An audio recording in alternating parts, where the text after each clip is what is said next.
I would say, I don't think Alabama's special teams can get fixed. I don't think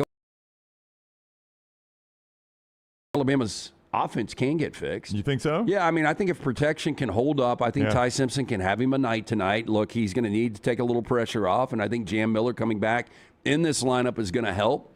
You've got to get something from the run game. If you just get 80 yards, and that you would can be just a huge win, keep them honest. And then Cuevas, what he can do, and then Germ needs to show back up, and maybe one or two big plays from Ryan Williams.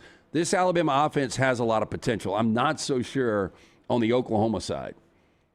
Really, the only Oklahoma weapon, you want to talk about a disappointing player, Jay Knott. I thought that guy would be a 1,000-yard rusher for Oklahoma. Yeah. Satania's good. I was going to say, that's the weapon they've got, right, is Satania. Yeah. That's the guy you got to limit. Alabama secondary has done a good job of limiting guys. Most recently, the job Xavier Brown did on Campbell Coleman. Now, I know Campbell Coleman was a little bit banged up in the Iron Bowl, but Xavier Brown locked him down for a lot of that game. Yeah, the scary thing is Oklahoma and the pressure they apply. And if you look at the last two outings for Ty Simpson, facing pressure, 7 of 23 against both Auburn and Georgia. That's 30%.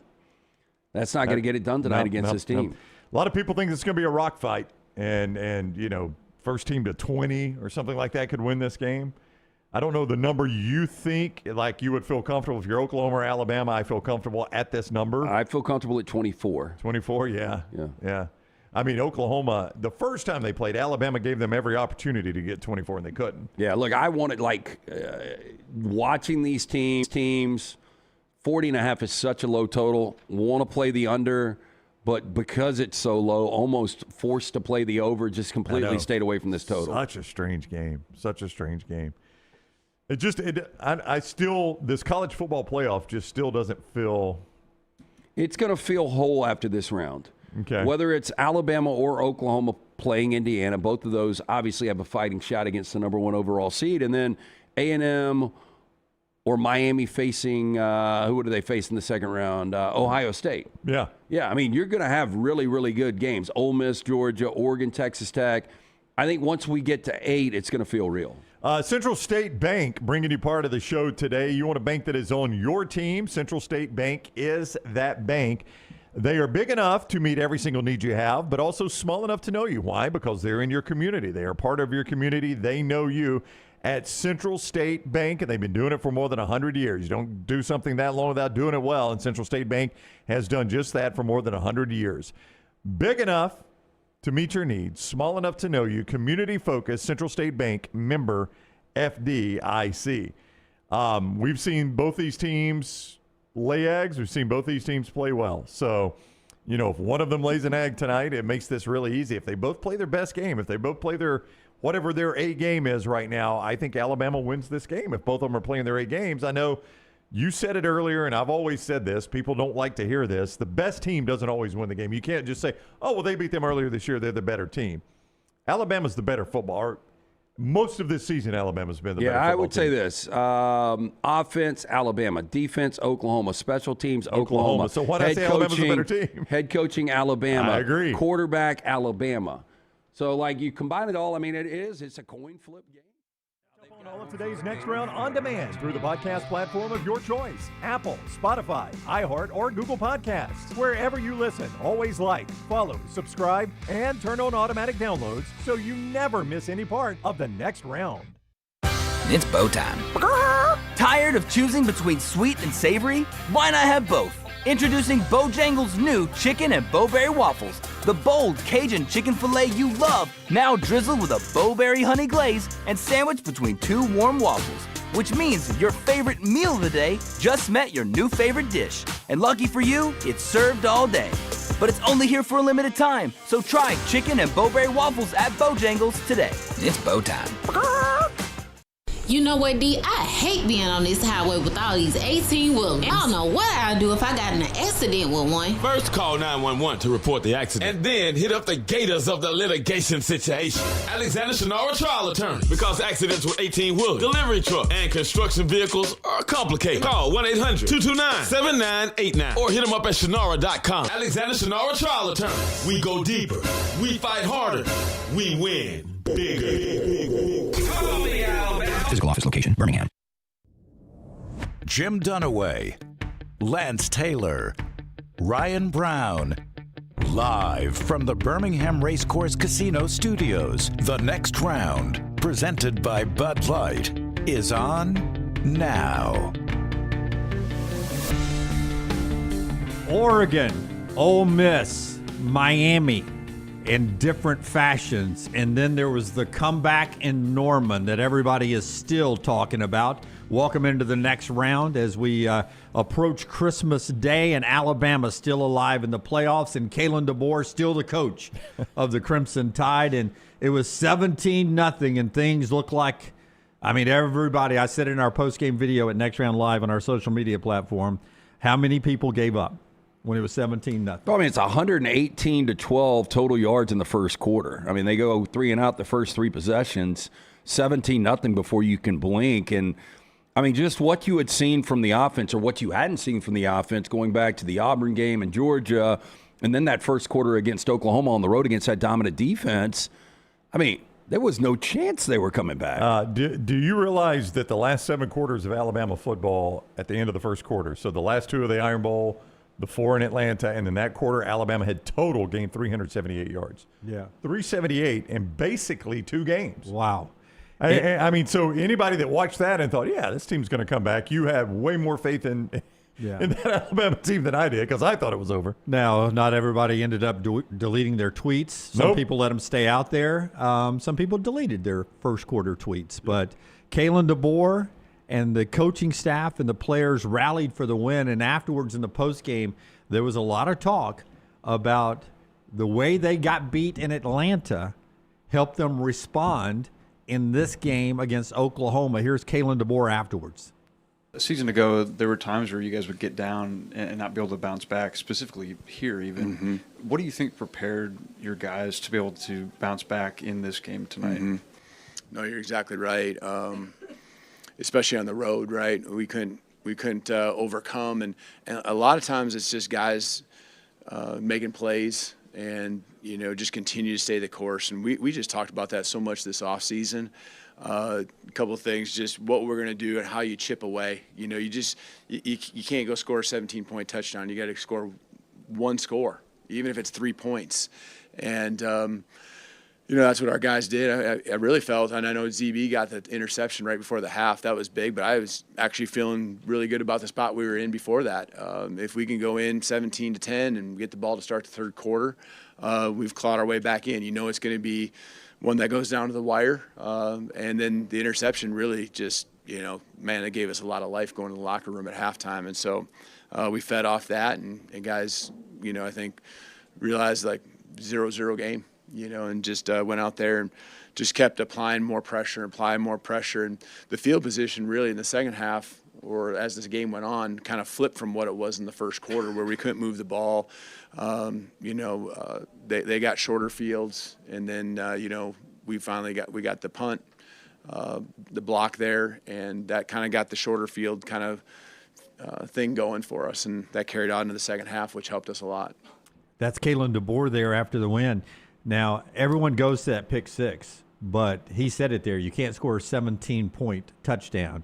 And that first Alabama touchdown may be the biggest part of the game. I don't know why at 4th and 2 I was like, man, you got to get points here. Maybe you kick. I thought the same. Yeah. And to be so aggressive, because I don't know what you guys feel, but if something happens and they don't convert the 4th down there, it seems like the game's over. The Xavier Brown thing was huge, but I do kind of agree with Kalen there that they kind of settled in a little bit at 17-10, and that was just an extra punch to the gut where you're like, damn, Oklahoma's completely shell-shocked now. But without the 4th and 2 conversion, I don't know if they're ever in that situation. I think we've learned that Kalen DeBoer is extremely aggressive on 4th down. So when he lined up for it, it didn't surprise me. No. That they're lining up to go for it on 4th down. That's, again, I'll go back to the Iron Bowl. It's who the guy is. He is very aggressive on 4th down, very aggressive. But I'm like Lance. I've thought, you've been awful. You've clawed your way back into at least doing something. Get points and don't give Oklahoma any momentum, because Oklahoma gets that 4th down stop. Now they've got momentum back, and you don't know what it does to deflate your sideline. But let me flip it around. I think 2 things on that play sparked Alabama. Number one, the individual effort by Lottie Brooks. To see that, I mean, that was an incredible individual effort. And you heard Herb Street and Fowler talk about how, and specifically Herb Street, who's played the game, like that will infect a sideline. When you see a guy down 17-0 out there busting his butt, that wakes everybody up. And Herb Street talked about that. But I also think, because I'm like you, I thought take the 3, don't get greedy here. But then I think that showed the Alabama team that Kalen DeBoer, like, I've still got confidence in you guys. Yeah. Like, why would we just take 3 right here? Going for this on 4th down is who we are.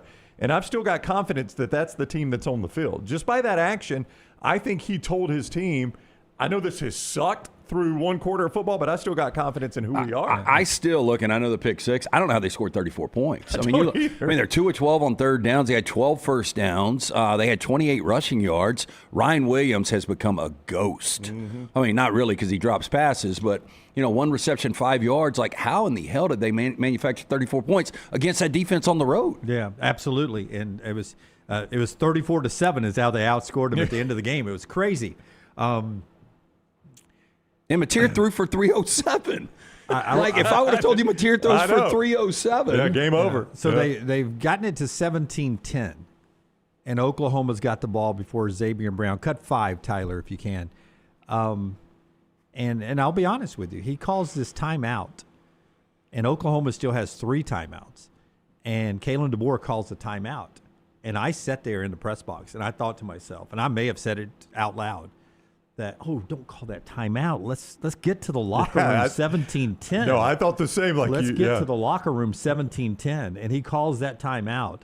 And Oklahoma still has 3. I don't let them get a field goal because they're almost in that guy's range on a normal night.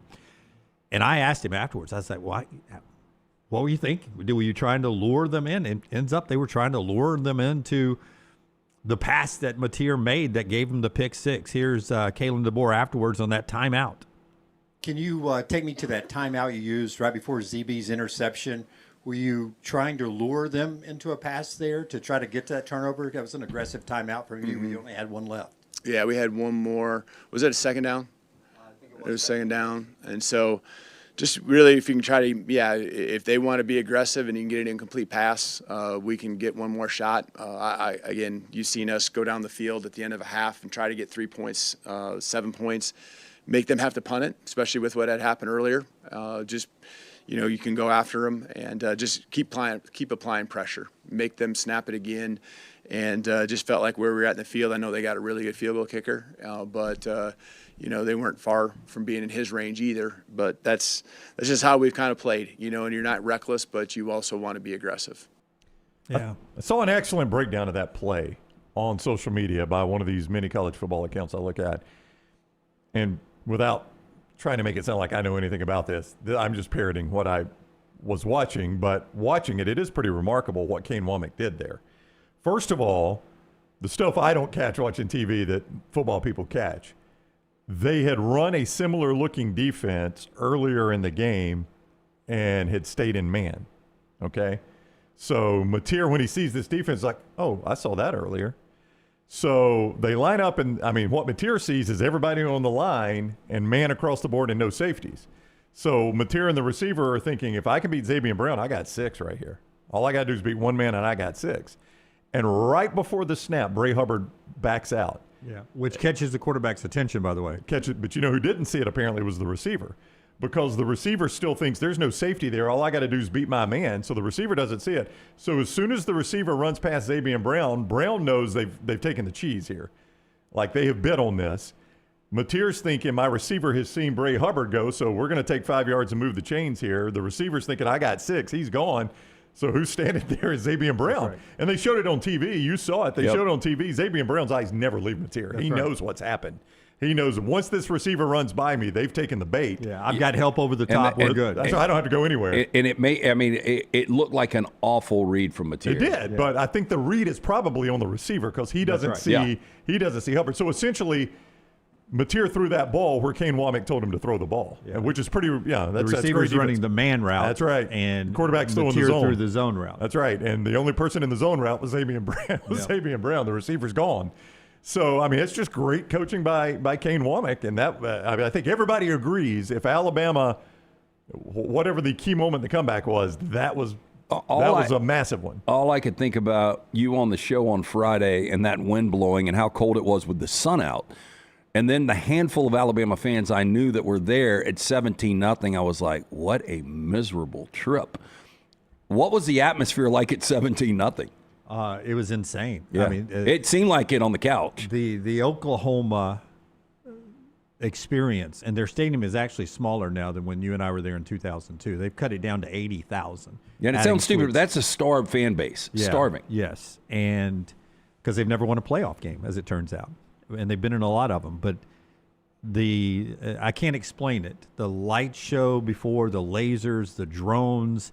Game day stopped. They were like, these lasers are incredible. What's going on here? Yeah. I mean, it looks like we've seen it before in Final Fours and NBA Finals. They do it on the field, but to do it like that, they've done some of this at Auburn this year, but it was insane, and they were loud all day long. The pregame, they really turned it up, and there were not a lot of Alabama fans there. I know we get pushed back on social media. You guys there are a lot of. I'm here at the stadium. You guys are wrong. There are a lot of Alabama fans around me. As I went and found pockets of Alabama fans to shoot post game, there were 20 people here. There was a chunk around the band. Well, when Alabama was coming back, it was complete silence. Yeah. It was very quiet. Watching Detroit and Pittsburgh where they're showing the highlights. I couldn't tell who the home crowd was pulling for yesterday in that game. I know Pittsburgh travels well. I mean, look, there's right there behind the Alabama bench, and you see the Alabama fans. That's not 100 people right there. You know what I mean? Yeah. And there was more down in the corner where the band was, but the cheerleaders were cheering towards nothing but Oklahoma fans. It was, there may have been 3,000 Alabama fans in there, but it was a tight group. I can't remember an Alabama comeback like this. I really can't. You guys help me out. There are two. I laughed when they showed the biggest comebacks in Alabama football history. Two of them are the top two are against Ole Miss, 21 and 21, and it was 1989 and 20. What year was that? Where Alabama's down, Jalen Hurts' team down 21-0. 2016. 2016. Thank you, Brooks. I knew Brooks. 24-3.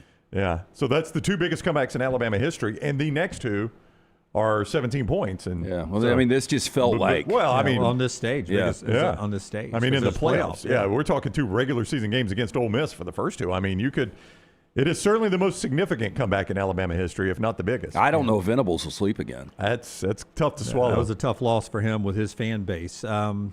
And go ahead. Yeah, let's get a couple of sponsors. We'll talk more about this game. The show being brought to you by our friends at Storm Restoration Roofing. Greg from Pell City and the guys there want to wish you a very Merry Christmas and a happy 2026. And when you get through the holidays, we want to remind you to give Storm Restoration Roofing a call, 205-542-3531, 542-3531. And in 2026, he'll get on that roof and give you a free no-cost roof inspection. Hey, start off 2026 by making that roof look brand new again. He's got a soft wash program going now where he can get on your roof and clean it up, get rid of staining. That's just natural. Don't think you have a defaulted roof or something. In the South, the sun is so hard, you don't even have to live under trees. The sun is so harsh on the roof that you get some staining up there. And he's got a system now, a soft wash system that can clean that up.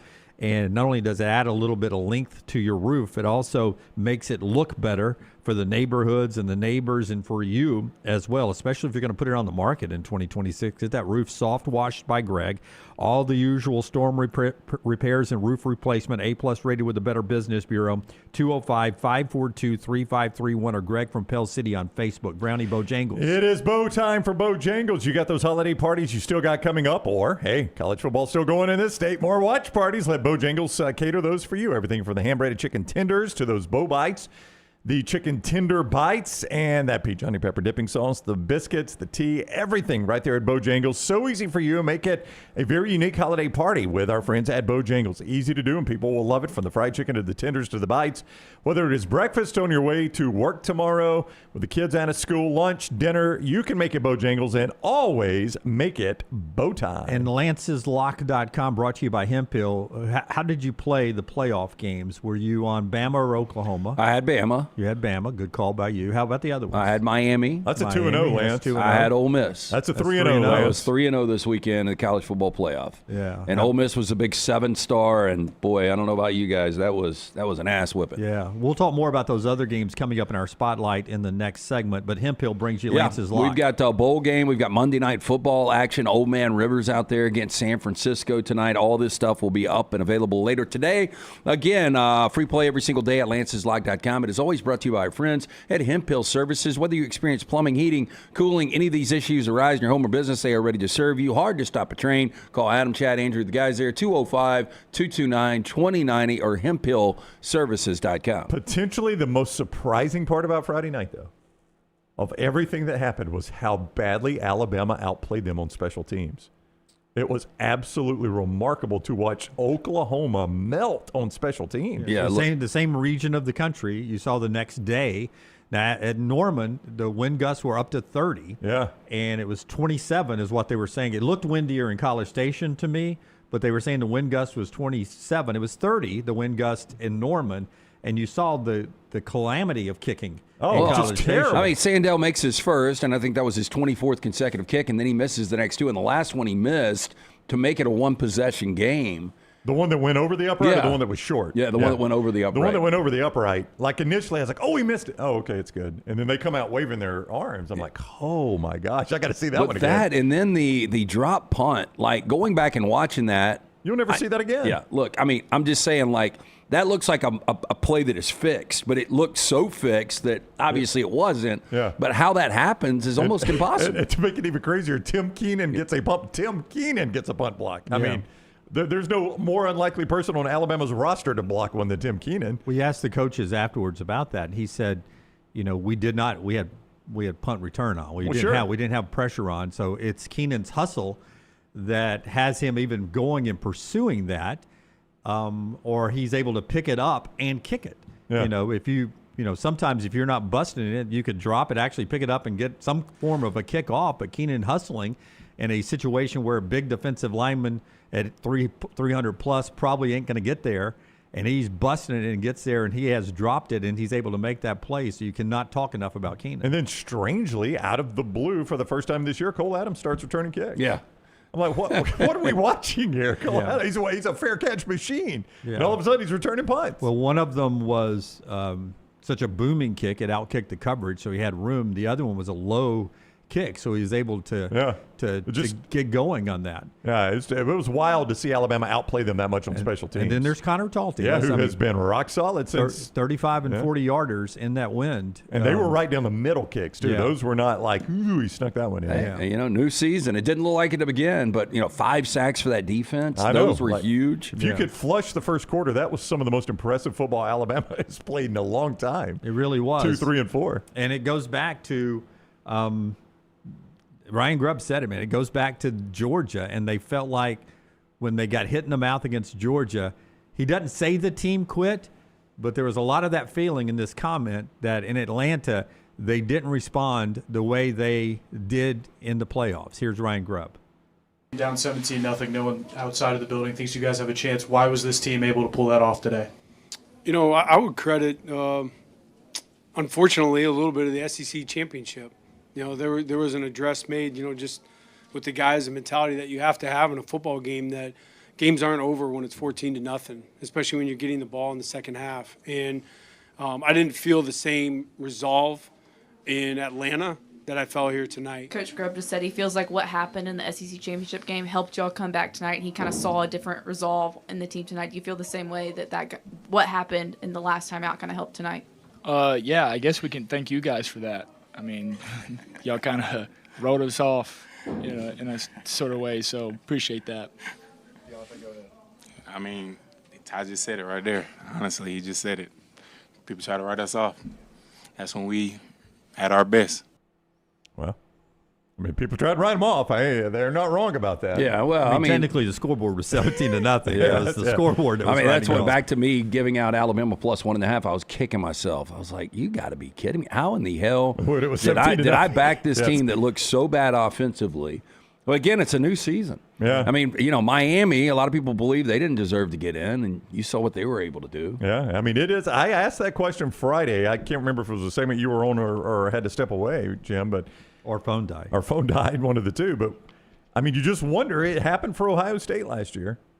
I mean, it happened for them. They limped into those playoffs. And, buddy, it was just new season just like that for Ohio State. So, I mean, things like that can happen. It happens in the NCAA basketball tournament. You see it happen in the NFL playoffs. It's something about when you get into playoff and a mindset changes and you get a little confidence. I mean, who knows what happens? Greg from Pell City is on the phone line today. As you can jump on the phones, 205-734-0923. Greg, good morning. How are you? I'm well. How are you guys doing? Good. Hey, let me ask you this, and I know this could be a knee-jerk reaction, I guess, but I've been watching Alabama my whole life, and in my opinion, under the circumstances with everything going on with DeBoer, and you hear all these rumors, and then I don't know, would that not be almost a top 10 victory for Bama? Would that not? I mean, it was incredible just under the circumstances of how the game was going, and I'm gonna tell you. Something that I noticed when it was 17-0. First, I was like every other. I don't think we got a first down to midway through the second quarter, didn't we? Was started the second quarter. Was the pass to Brooks, the long pass to Brooks, was that the first down or the second first down? Yeah, that was almost a drop. Oh, I know. It was very That'd have close. been a bad drop. Yeah. I mean, that was you were in the second quarter there, and that was either Alabama's first or second first down. Yeah, it was in the second quarter. They did not get a first down. Yeah. LT said that sat in the first quarter. They barely had any yards. They had 0 rushing yards and 12 on a pass, 12 passing. Well, one thing I noticed, and it was after some big plays, and I don't know if you guys noticed this, but not only Ty Simpson, but the entire team, even when it was 17-0, watching him go to the sideline, the way he was talking to his teammates, and then sometimes just the way they'd run up on and off the field, the defensive guys, no heads were down. And I know that sounds weird because I was embarrassed. I mean, I was like, this game, I could not believe it, but it seemed like the attitudes, everybody, like they just knew they had to weather this storm. And I did the last thing on Xavier. I'm so glad to see a cornerback do this, and maybe it's because of the defense we're running. We run some zones. I know they run zones more, but I've always hated the fact that we always lock onto a receiver and never look at the quarterback. But if you watch Xavier Brown on most of his time, he's backpedaling. This is like Deion Sanders. He's watching the quarterback and the receivers. We never had that, and he's made big plays, I think, because of it. And maybe it's because they're in a zone. Yeah, that's the difference between zone coverage or being in phase with the receiver. If he was running with him down the field, his eyes would have been on the receiver. Yeah. Yeah. Well, anyway, great game, man. To me, it was a top 10. I mean, it was an incredible. I could not believe at the end of that game. We were just sitting there just amazed. Okay. I don't want to be the Alabama guy in the room. But you're right to say this. It will rank up there, Greg, if Alabama goes on to win the national championship. Right. But if they lose in any of these next 3 games, then it's just another win. Okay, this is, and I agree with you, this is just a hypothetical, but let's just say it ended at 17-0. What is the narrative on the board I today? don't know. I mean, I was watching the real-time narrative was really bad. Yeah, because I was getting text. Oh, me too. What's the worst, and this can be our Central State Bank reaction of the day. What's the worst in the playoff era Alabama beating? It was when we were at Bama Clemson. Yeah. And even that game early on felt more competitive. What did that end up being? In my head, it was 55-18, but I know it wasn't that bad. There was a lot of busted plays, though, in Alabama getting down to the red zone. 38-21 or something like that. Whatever it was. But the narrative there was the baton had been passed, right? Yeah. This That's right. is it 44-16. 44-16. Okay. Wow. So it was a brutal beatdown. But even early on in that game, it felt like Alabama was going to eventually kick this in and make this a game. And in this game, I'm sitting there and I was about to start doing, to get one of those little tweets ready of biggest loss in the postseason for Alabama. And, in my head that I've lived through, I don't remember any of it, but I know I was alive for Alabama versus Johnny Rogers, Nebraska, down in the Orange Bowl, and I think that ended up being 30-6 or something, 38-6, something like that. And Alabama was never in that game. And then that one of Alabama Clemson, and this started off and felt worse than either one of those. Yeah. Big time. Oh, hey, Greg's still there. Yeah. I'm still Okay. with, hey, the referee. Have you ever seen the play with the referee? That was a critical call where, luckily they didn't score. I had never seen that in this circumstance. Yeah, you normally get a warning first. Yeah, you normally get a warning first. I think that would be a big talking point today if this game goes differently. Thank you, Greg. Take care, buddy. I think you got you too, buddy. Merry Christmas, I think buddy. you got a pissed off referee there. He was pissed. And by the way, now I know he was still in the white, but he's deep into the white. He is, but he's in the white. He's in the white. That's their space. Yeah. It is, but you got to give a warning. Have to give a warning. Well, he was pissed. He was an older, athletic guy. Older, they get embarrassed. less athletic guy. Yeah. And he was out of position. You're not that deep in the white making a call, man. And it was downfield, and it's 17-17 in a college football playoff game. It's got to be a warning. And at that point, you're about to give them points. I thought they did, honestly. Yeah, you're keeping them alive to get points at that point. I hate to say it's not one of those calls you don't make, but you don't make that call. You don't make that call. No, what you call a warning. Yeah. I think almost everybody gets a warning first. Yeah. It's got to be egregious for you not to get a warning, and I didn't find that egregious. That's a guy barely in the white hitting a ref barely still in the white. Who is out of position. Yeah, and I know they will say they get the white. They're not out of position. He was out of position. Yeah, and on top of that, and Daniel points this out, which you pointed out earlier, or last week, those are pretty tight sidelines too. So it's not like you've got an abundance of room to operate. There is no room to go on that sideline. Like when I got onto the field at the 7-minute mark, like I wanted to go down to the other side with the where the Alabama fans were, the band and everything. I was going to go down there and watch the final 7 minutes so I could get video, and you couldn't. You could not get behind the benches to get to the other sideline. I asked, how can I get to the other sidelines? You can't. Sorry, sir. We do not do that here. Okay, where can I stand? Right where you are. Can I move anywhere else? Nope. You cannot move anywhere it's else. tight. It's a tight stadium. It's the tightest one I've seen. It's the swamp is pretty tight. Stillwater, I've never been. Looks really tight. Awful. Yeah. Looks really tight on TV, but this is the tightest sideline I've seen. And it's crazy. One more thing to get to in this segment being brought to you by our friends at Central State Bank. Inside the numbers of what Kalen DeBoer is now. Your record is your record. Central State Bank, Brownie. Yeah, Central State Bank is all about building relationships with you. Not just opening accounts, opening relationships. They're family-owned, community-focused, and built on trust. For more than 100 years, Central State Bank has served Shelby County and Tallapoosa County with local decisions and personal service that feels like home. Whether you're starting a business, buying a car, or planning for tomorrow, Central State Bank is here every step of the way with you. Central State Bank, rooted in community, driven by relationships, member FDIC. I'll give you these three numbers, and then I want you to react to Kalen DeBoer. 20-5 as a coach versus ranked teams, 8-3 at Alabama, 4-0 versus top 10 teams in true road games. That's the one. That's impressive. I mean, most guys don't have a winning record against top 10 teams. No. Yeah. Period. 4-0 in true road games against the top 10. That's remarkable. I mean, that's coaching. I don't know how else you could. That's not luck. That is coaching. And we're not talking about this team just snuck into the top 25. That's top 10 road teams. Yeah. That's not luck. That's coaching. We'll talk more about the playoffs, more about Alabama, a lot more post-game to come. But the rest of the opening round of the college football, 8+ gets us into our next segment. Joel Klatt joins us to start hour number 3. Klatt has apologized for his hate of the March Madness. We'll see if he has a talking point about what is being perceived nationally as the evil empire Alabama against America's team, Indiana, in the Rose Bowl. You guys start betting in the chat room right now whether or not Klatt has any Rose Bowl hats or sweatshirts or T-shirts on when he joins us at 11 Central, starting of hour 3. Tell us about A+ Brownie. Hey, when it came time to redo the master bath in the Brown house, my wife Jennifer scoured the internet looking for the right person for the job. It was Brad Bell that she found, and I'm glad she did because Brad's crews did tremendous work for us. His specialty, master bath, that's what we used him for, but also kitchens and master bedroom closets. Now, that's not to say it's all he does, but the reason I point out it's his specialty is those rooms are very important. You spend a lot of time in them when you own your home. And when you go to sell your home, you can get a little bit of your money back on the upgrades there. But those rooms really pop when people show them. So let that sink in. But anything in your home that you're looking to redo, it doesn't have to be one of those rooms. Brad will do it.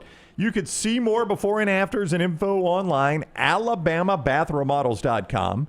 AlabamaBathRemodels.com, or give Brad a call, 205-422-1758, 205-422-1758, or AlabamaBathRemodels.com. And our friends at Way to Wellness start 2026 off right with a weight loss plan that'll have you ready for the spring and summer of your life coming up in 2026. Don't wait. Go ahead and get in touch with Leslie and her board-certified team, aplanforme.com, aplanforme.com. And her and her staff will give you a free, no-cost evaluation there. There's no contract. There's no sign-up fees. And then you'll be able to sit down and talk to Leslie about everything she has for you, whether it's injection therapy or something as simple as the protein bars to keep me from bad snacking, everything in between. It's Leslie and the great team at Way to Wellness. Merry Christmas from Leslie and her team. Way to Wellness. It's aplanforme.com. You know what, D? I hate being on this highway with all these 18-wheelers. I don't know what I'd do if I got in an accident with one. First, call 911 to report the accident, and then hit up the gators of the litigation situation. Alexander Shannara, trial attorney, because accidents with 18-wheelers, delivery truck, and construction vehicles are complicated. Call 1-800-229-7989 or hit him up at Shannara.com. Alexander Shannara, trial attorney. We go deeper. We fight harder. We win bigger. Physical office location, Birmingham.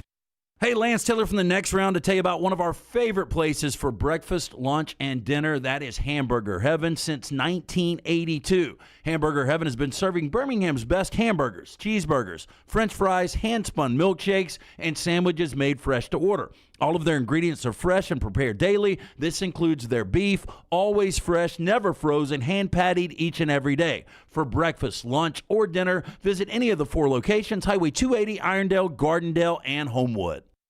Twin Peaks is the best in the game. Here, you're in the red zone for every college rivalry and divisional matchup all season long. I mean, where else are the scenic views as good as your view of the game? Only at Twin Peaks, the #1 sports bar. Hey, for all of your IT and printing needs, reach out to our friends at Xerox Business Solutions. Look, I'm still one of those old school guys. I print my notes every single day for the show. If you watch the show here on the Next Round, you see all the notes in front of me. From day one, Xerox Business Solutions, they've been with us here at the Next Round. Local for over 45 years. For all of your IT and printing needs, visit XeroxBusinessSolutions.com or call 205-969-3000. That's 205-969-3000. Never miss anything from the Next Round when you listen on demand through the podcast platform of your choice, Apple, Spotify, iHeart, or Google Podcast, wherever you listen. Always like, follow, subscribe, turn on automatic download so you can catch every part of the Next Round. Listen anywhere in the world, anytime on the Next Round podcast feed, and support the show by following, subscribing, and turning on automatic downloads on any podcast platform. Listen anywhere in the world, anytime on the Next Round podcast feed. Thanks for always making the Next Round a big part of your day. Hey, there's nothing worse than waking up to a plumbing problem. Don't get caught in a flooded house. Call the guys at Hemphill Services. Adam, Chad, and the team at Hemphill are the only ones I trust to fix it and fix it right the first time. Hemphill Services does it right and always at a fair price. For all of your plumbing, cooling, and heating needs, trust the name that Birmingham has trusted since 1954. That is Hemphill Services. Call now, 205-229-2090. That's 205-229-2090. Storm season is here. Make sure you have a plan of action in place right now. Greg from Pell City and Storm Restoration Roofing should be your first call when storms hit. Insurance companies love working with Storm Restoration Roofing because of Greg Nelson's name and reputation in the industry. When storms hit, call Greg Nelson. He's local, 205-542-3531. He's the home of the free no-cost roof inspection. Greg from Pell City on Facebook, 205-542-3531. It's Storm Restoration Roofing. Get all your favorite Next Round gear all in one place, nextround.store. From our Next Round hats to the logo tees to the all-time best-selling Y'all Can Have the Rest shirt, you can look your best by shopping with us at nextround.store. Take the Next Round anywhere with nextround.store. It's bow time. Tired of choosing between sweet and savory? Why not have both? Introducing Bojangles' new chicken and bowberry waffles. The bold Cajun chicken filet you love, now drizzled with a bowberry honey glaze and sandwiched between 2 warm waffles. Which means your favorite meal of the day just met your new favorite dish. And lucky for you, it's served all day. But it's only here for a limited time, so try chicken and bowberry waffles at Bojangles today. It's bow time.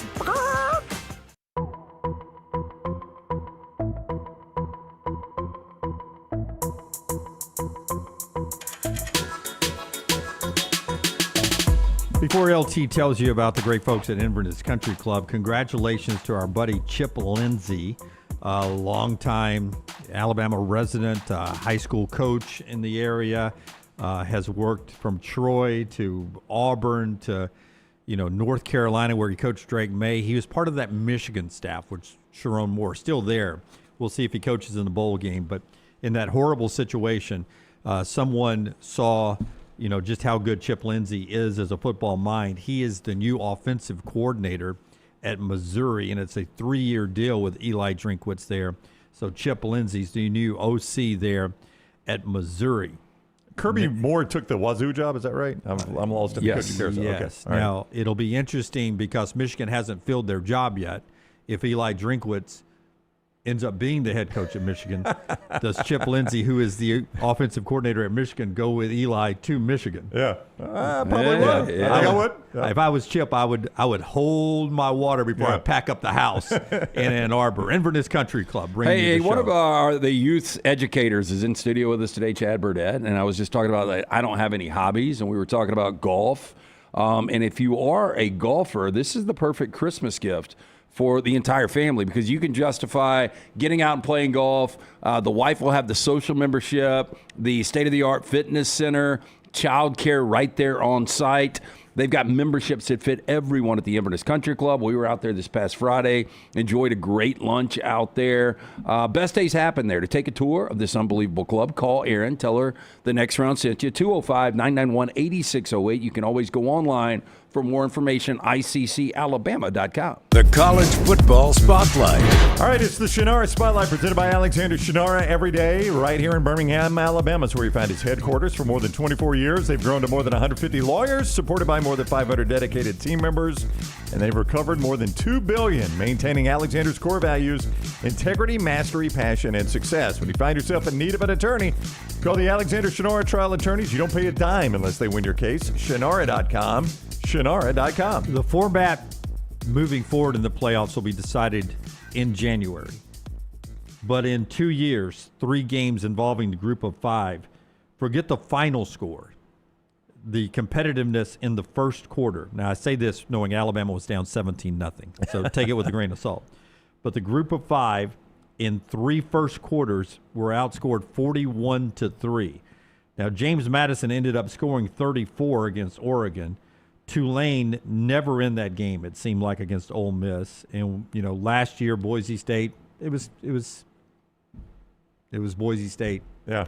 And that was a good Boise team, and they still couldn't do anything. Yeah. I mean, look, I've done a 180 on this. I thought that, especially with the 12 team, we should have, one group of 5 at large.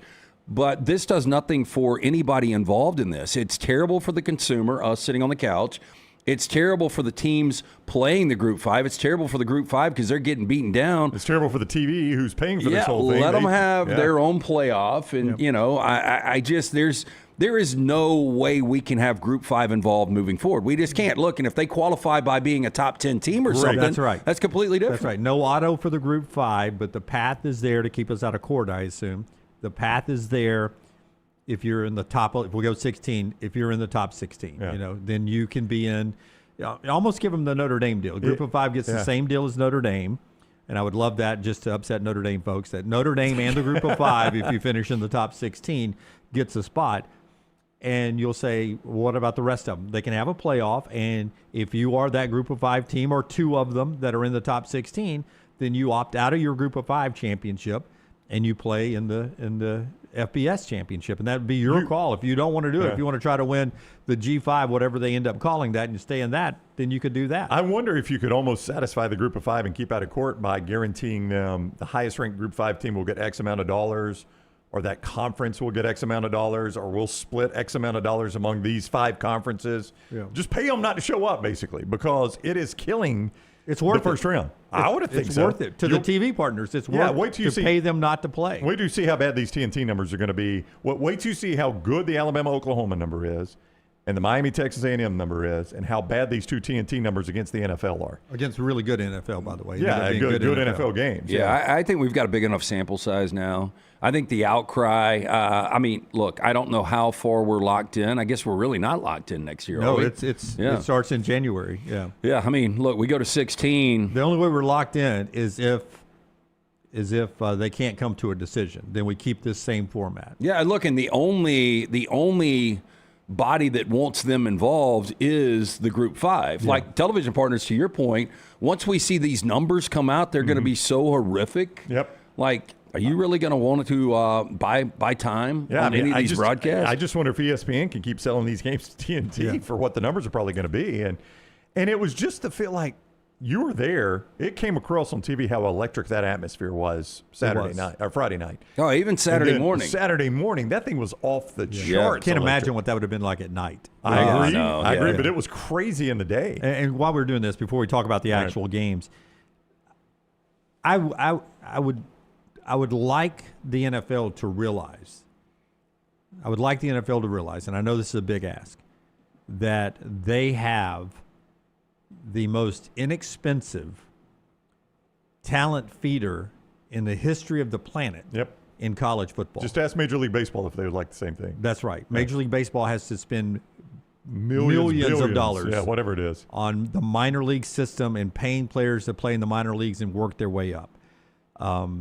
Hockey has the same type of system. And for the money they're making per capita, they're probably spending more to develop hockey players. Soccer, there are so many other franchises that, try to feed into the Premier League. You've got to pay transfer fees to get from other teams, even from the lower levels in England. College football pays its own bills and works the talent to feed into the NFL.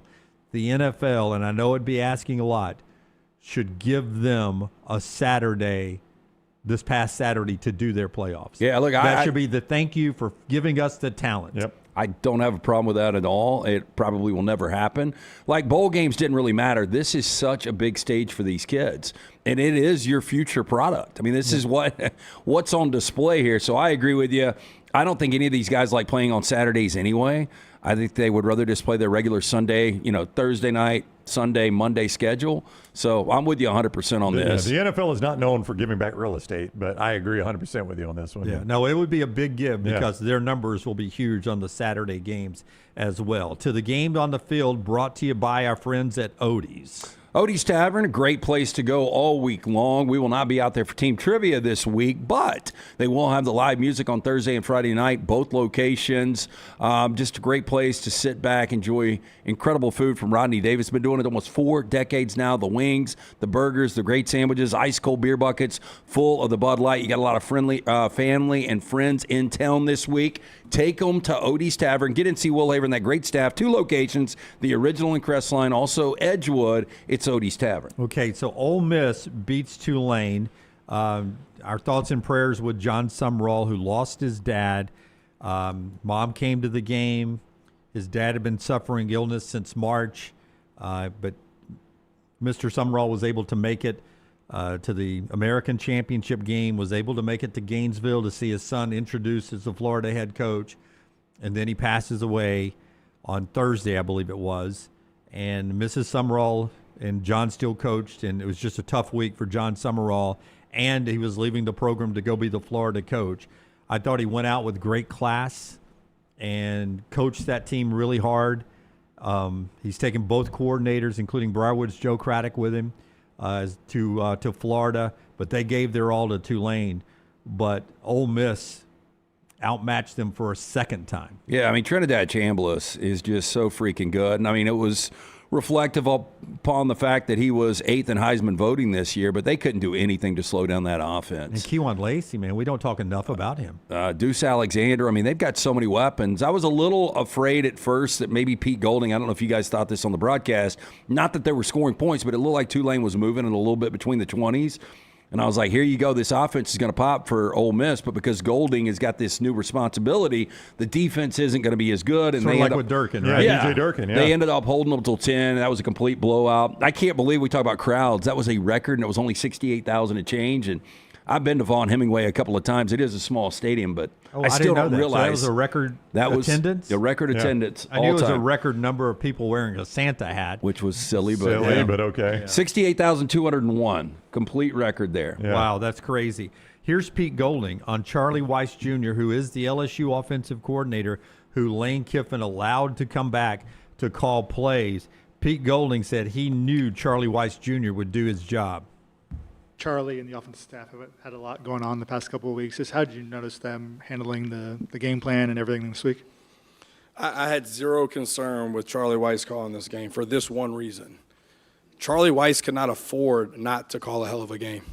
All right, all he's heard, right, his whole life, Lane Kiffin's offense, Lane Kiffin's offense, Lane Kiffin's offense. So this is his one opportunity, right, for people to realize Charlie Weiss calls the offense, right, just like he's done all year, and he did a great job of tonight. So I had no concern on that, because the last thing Charlie wanted to do is come out here and lay an egg, all right, because then whose offense is it? Yeah, you be writing about it. Whose offense is it? That's right. You can say his name. Whose offense is it? Okay. No, you just said Kiff's. Yeah, because he didn't score any points, so Kiff wasn't here. Right, so then now, Charlie doesn't call the plays. So Charlie does a great job, and there was zero concern with him. Like I said, from the very beginning, he didn't get on that plane with any doubt that he was going to coach us in the game, because that's who he is. All right, so he did a great job. Hey, by the way, Pete Golding does not give no AF about not one about spitting in Kiffin's face no, anymore. Not one. No, any opportunity, and then he had that thing planned. But it's such a legitimate point. I mean, if they do go out and lay an egg offensively, everybody's going to be like, damn, see, Lane Kiffin's gone. Offense can't do anything. Yeah, I mean, he's right. Charlie Weiss couldn't afford to call a bad game. I mean, it's just point blank. And it is a weird situation. It's a weird situation, this whole thing. But I think Golding has managed it magnificently. I don't know how you could have managed this whole thing better. I agree. I mean, Summerall's done it the right way. Golding's done it the right way. Now they get a little extra time off as they prepare for a team that most people believe will win the whole thing in Georgia. But I've got Georgia fans talking to, and they're like, damn, that Ole Miss team looks scary right now. I do think with the extra time and this sinking in, and you've got Kirby Smart against Pete Golding, as much as we respect and like Pete Golding, I think that'll ultimately be the difference here. But do you not think Pete Golding, in his time in Tuscaloosa, heard Kirby Smart's name enough to have his – it's like the guy in prison who has – I can see Golding in prison with that Kirby Smart picture up, and he's doing sit-ups every night, counting days, down the days until he's getting out, and he's going to chase Kirby Smart down. He's about to get out. Yeah. Give me parole is coming. Yeah. Give me cut 14, Tyler, if you will. Here's Pete Golding getting asked several times during the game. They started chanting the 68,201. Pete, Pete, Pete, Pete, Pete, Pete. Nothing sneaky about Pete Golding's love for the Ole Miss fans here. Pete, you've kind of been putting the spotlight always on the players, but there were, I think, with 6 minutes to go and then with 50 seconds to go, this crowd's chanting your name. There's something about you that the fan base has gravitated. But I'm well aware there's a chance it can go the other way. You start losing football games, so as it should be. Yeah. And by the way, word came out, and you guys know this, that Lane Kiffin told Pete, "Hey, we're going to Baton Rouge," and Pete said, "No, I'm not." That Pete said that Lane wanted him to go with him to Baton Rouge, and Pete said, "I'm staying here. Well, I came here for a reason because of his family." And probably had a wink and a nod that he was going to get that job. No, he's been telling, we've got some mutual friends with Pete, we do, and he was telling people leading up to the Kiffin thing that he thinks he'll be the head coach. Yeah. Like, I do think there was a wink and a nod. I think Keith Carter had told him, if you stay, you're the head coach. I believe that 100%. I don't think that was not interim. Yeah, permanent. I don't think that was a knee-jerk reaction. I do think it's interesting, though. We're a very forgiving society, but do you think there will ever be a day where Ole Miss recognizes Lane Kiffin again? I don't know, because Pete Golding has one playoff win, Lane Kiffin has 0. Which is remarkable. Yeah. I think the bridge was so blown up. I don't know if he's ever welcome back there. And again, to show you the Golding, not afraid to spit in Kiffin's face, of all the uniforms that Ole Miss wears, the one Lane Kiffin liked the least was the blue on blue with the gray pants. Yep. That Lane Kiffin rarely wore those. That was his least favorite. Did he say that out loud? That is people knew it. Yeah, that is the word. That was Lane Kiffin's least favorite uniform combination. Now, I don't like the one is it a Bass Pro one or whatever? Oh yeah, I'm not a fan I don't of like that one. that one. But the all white Ducks Unlimited, whatever it is. But I think it's a white helmet with some kind of work on the helmet. Real tree. Yeah, okay. I think Kiffin and Ole Miss are tight with that old boy. Yeah, that owns the Real Tree. So the fact that he said, okay, we're in our first home playoff game. I'm going to wear the uniform combination you didn't ever want to wear. That is traditional Ole Miss. I'm going to run out in the blue on blue with the gray pants, and he ran out in that. Serious question here. Do you think Lane Kiffin was pulling against Ole Miss? Well, he got $250,000 of LSU money for the win. Yeah, don't forget that. LSU's paying his playoff bonuses. Okay, so that's different there. Yeah, now, if I was running, he's so petty. If I was running Lane Kiffin's public relations, I would tell Lane Kiffin to give that $250,000 from the Ole Miss win to Ole Miss's NIL. Now, that wouldn't go over well because they're in the same conference and everything. John Summerall can do that to Tulane, give $100,000 because Tulane and Florida aren't going to run up against each other. You can't do that in the SEC, but that would look a lot better that you're making money off of Ole Miss's back to give it to Ole Miss. I never would have had that stipulation. I would have told LSU, let's just not worry about it. I'm getting paid plenty of money. I don't need bonuses and incentives for Ole Miss winning games. Listen, if Jimmy Sexton is your agent, I understand he does a lot of good things for you, but there are certain things that Jimmy Sexton does in negotiation that turns off fans and certain school administrators. Yeah, so PR is not one of the things he does well. He does not care. He does not care. And Jimmy Sexton can help you and he can hurt you. And I think you see both sides of the whip with Jimmy Sexton. And that's a bad look. And I know it's good negotiation, and Lane Kiffin made $250,000 this weekend off of Ole Miss winning the game. But that's a bad look. But you know what we got finally? We have got now a villain in college football. Like outside of LSU, I don't know anybody that will be pulling for Kiffin. Yeah, I would agree. It's an interesting dynamic. Let's get to the other games brought to you by our friends at Johnson RV Center, johnsonrvcenter.com. I-65 exit 304 in Coleman, 334 in Decatur. Joy to the road right now at Johnston RV Center. Still time to get in there and get a great Christmas deal for that RV. How about that fifth wheel? Scotty showing you right now. $43,800 for that baby, or $399 a month with approved credit and zero down. They've got something in everyone's price range, though. In the hundreds a month, all the way up to the big motorhomes. You get that at Johnston RV Center. You can find them I-65 exit 304 in Coleman, 334 in Decatur, and always online, johnstonrvcenter.com. One thing I want to remind you of is RV Warranty Forever covers anything new or qualifying pre-owned for lifetime. That's right. You get that at Johnston RV. See more, johnstonrvcenter.com. 0-0. First of all, thank you both for the travel to Norman. The hotel was perfect. The flight was perfect. I land back somehow 9:15 to 11 was supposed to be our flight. Somehow we take off at 9:13 and somehow land in Birmingham at 10:43. Had that Oklahoma win behind you. I don't know how you can do that, but I mean, I'm watching game day and all of a sudden I'm being told to put up we haven't made the picks yet. They're on the field getting ready to kick McAfee's kick. And I've been waiting the whole show to watch McAfee's kick. Oh, boy, in overalls? Yeah, and I'm being told to put my iPad up and put my tray up, and I'm like, why? And she's like, we're approaching Birmingham. I know you didn't miss any points. Yeah, for a while, the kid in overalls had the best kick of the day. I even rolled by one of my favorite barbecue places that I think only exists over near the airport now. Yeah. Picked up a couple of barbecue sandwiches. I'll be honest, I picked up 3 of them just for me. And I went home, sat in front of the TV because I hadn't had breakfast, and ate that great barbecue sandwich. And it was 0-0 midway through the first quarter. It was the most entertaining, low-scoring game I've watched since the game of the century, 9-6. Yeah, but I mean, it's I was on the edge of my seat. Scherzer versus Verlander, a 2-1 game, just because every play was so massive. And to imagine they had more missed field goals through 3 quarters than they had points. Yeah. 4 missed field goals, 3 points. That first field goal Miami tried, I mean, you could see that thing's right down the middle. He hit it great. Yeah, the wind, as soon as it hits that gap in the stadium right there where the upper deck ends, you could, it completely and then that spooked him. Oh, yeah, it was in his head on that last one. Carter Davis. I mean, he's a guy, much like Tate Sandell, doesn't miss a lot of kicks. Yeah. Yeah, it's the wind can get in your head. I mean, the Sandell guy's the best in the country. Yeah, and he missed 2 chippies that could have made that some pressure points in Norman. Ultimately the difference was more so Reed. The big moment, and people talked about one of these quarterbacks could really go off the rails, and Beck didn't do anything big. Mark Fletcher was fantastic running the football. Boy, if you can run the football, man. Yeah, in any level of football, if you can run the football, and they run it directly at A&M's so good on the edge at getting to the quarterback, but up front. that's been kind of the weakness, is running directly at A&M.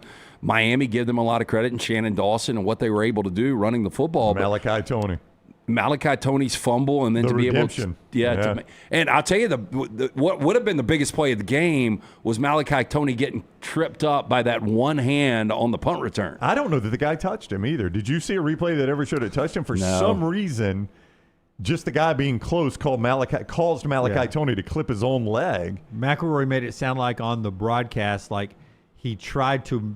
I think it's true. Tried to miss the hand sweep as he's watching it on the big screen. If you'll ever notice, maybe so. You're looking up, so you try to make him, as he starts to sweep, you try to make him miss, and in doing that, he sort of hits his own calf and trips himself. That was one of those, as soon as he reverse filled, I had some people over watching the game. As soon as he reverse filled, I said, uh-oh. He has the wall. Because you know with Malachi Tony, all he's got to do is make that one edge guy miss. I thought Elko did a great job with Malachi, though. Yeah. I mean, as far as like containing him, like he scored that final touchdown, and man, Michael Irvin, say what you want about him. Funny. That guy has never changed a lick from when we saw him in his days at Miami to where he is right now. But I don't know how he's got that much energy at his age. But he's got a mic on. He's got a camera shooting it was all for the show. It was all for the camera. There's no doubt. But but I still think that guy is. No, I love him. I love him more since that documentary. Yeah. I mean, it made me love him more. I forget the documentary name. The cowboy documentary that was on Netflix. It was really good. Oh, yeah. I was explaining to the ladies in the room about Michael Irvin's history, and I was like, there was a murder for hire against this guy when he was a Dallas Cowboy. So I believe it's genuine, but he had his moment. I'd like to see a little bit more of the running back Fletcher who lost his dad. Yeah, his mom was there, by the way. His mom was there. Yeah, they showed that, obviously. Yeah. I mean, that's a big story. Oh, she was there. Now you've got a Miami offense that was really challenged against that A&M defense, and Ohio State's just been sitting there. And I know people are going to look at it and they'll be like, this number's 10 with that Miami defense? Yeah, that Miami defense, that's a different world. But I would say this, we talked about this going in. Mario Cristobal, terrible in these situations. Texas A&M, historically terrible in these situations. It felt like the A&M played like the pressure was all on them, and Miami just played loose. To me, I don't know if you guys felt the same way. Now, look, I know Beck only had 2 completions in the first half. But it felt like Miami played loose and A&M played the pressure football. Texas A&M played 2 teams this year that had a winning conference record. Texas and Miami. Yeah. Now Notre Dame, that's their best win. Yeah, they don't have a beat conference, Notre Dame, and obviously, then who did they beat? Texas and Miami had 2 winning records in conference play. Everybody else had combined 20 and 52 in their respective conference. Yeah, I mean, Miami's offense, 12 first downs, 3 of 12 on third down, 278 total yards, and they go on the road and win. Do you think the wind was affecting the throws? Well, Marcel Reed's 3 biggest games of his career, he has 7 turnovers and 0 touchdowns. But some of his That's the problem. Some of his throws were way off, and I just wondered, it had to be the wind at some point. Yeah, it gets in your head just like with kickers. So that's the playoffs. We'll break that down more as we move throughout the final 2 hours of the show. Joel Klatt, 1 hour away. The show being brought to you by Dr. B. Tell us about Dr. B. Dr. B, best in the business. Look, if you're starting to thin out a little bit, you need to maintain. Be preemptive when it comes to your hair. Doesn't matter what your age is. Could be your 20s, could be 30s, 40s, 50s. About the gift of hair for the holiday season. T3hair.net. For more information. Stop wasting money and critical time while you're losing hair on treatments that aren't working for you. Go see Dr. Beckenstein and that great staff. Find out what will work for you. T3's got that test. Easy, painless, affordable. Takes seconds to perform. It's going to show which medicines and compounds will specifically work for your hair loss. I do that non-invasive treatment 3 times a week, 30 minutes each time. That is it. Hair has more than doubled in thickness over the last 4 years. Make the call that I made to Dr. B and his great staff. Tell them the next round sent you. 205-319-0316 or T3hair.net. And as we put up the Pants Store graphic, tell us how awesome Friday was. Oh, terrific. Yeah. Yeah, it was just a great crowd. Really appreciate Michael G., his staff at the Pants Store being so welcoming. Folds of Honor, a great organization, and the 3 young females that were able to come out and enjoy the shopping spree. They had a blast. And talking to all 3 of them, they were so thankful, very thankful for what Michael G. and the Pants Store did for them. And Anheuser-Busch and everybody that supports Folds of Honor. But just great families, getting to know those girls and the moms that were with them.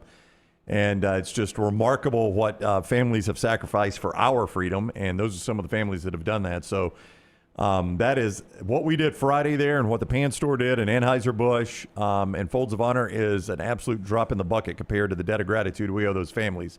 But it was fun to see them have a good time and spend that gift card. They got just enough stuff for guys in there. Dunaway, I got caught up in there a little bit. Did you really? Anna Kate Brown was with That's right. with Ryan over here, and I saw his wallet getting beat up. You had to pull out the credit card a couple of times. Right here next to Christmas. But man, Pan Store, that is a legitimate place. That's the Hoover location you're looking at on the screen.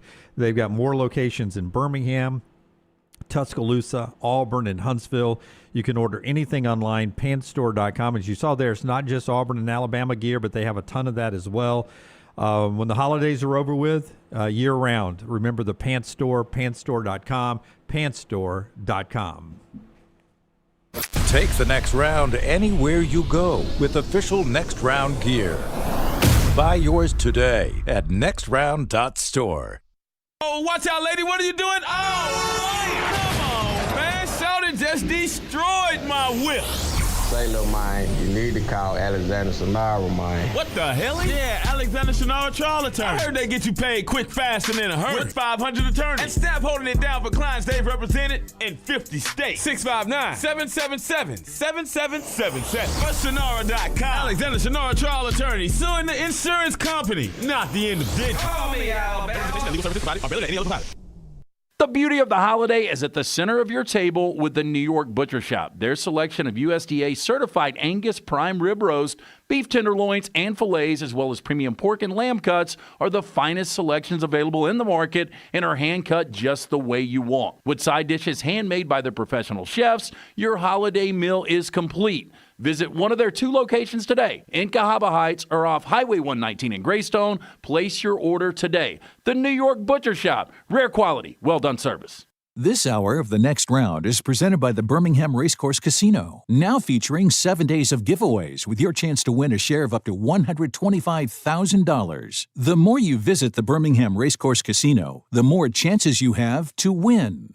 Storm season is here. Make sure you have a plan of action in place right now. Greg from Pell City and Storm Restoration Roofing should be your first call when storms hit. Insurance companies love working with Storm Restoration Roofing because of Greg Nelson's name and reputation in the industry. When storms hit, call Greg Nelson. He's local, 205-542-3531. He's the home of the free no-cost roof inspection. Greg from Pell City on Facebook, 205-542-3531. It's Storm Restoration Roofing. Remember the name Way to Wellness if you're battling weight loss in your life. I'm Jim Dunaway from the Next Round. There was a time I was over 216 pounds until Way to Wellness helped me lose 45 pounds, and now for over 2 years, they've helped me keep that weight off. Here's their website, aplanforme.com, aplanforme.com. That's a great name for a website because there's no cookie-cutter plan. Everything is designed specifically for you. No contract, no sign-up fees, and your first consultation is free at Way to Wellness.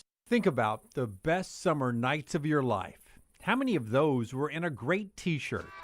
Visit nextround.store to get the perfect t-shirt for the next perfect southern night. Nextround.store. The memories are waiting.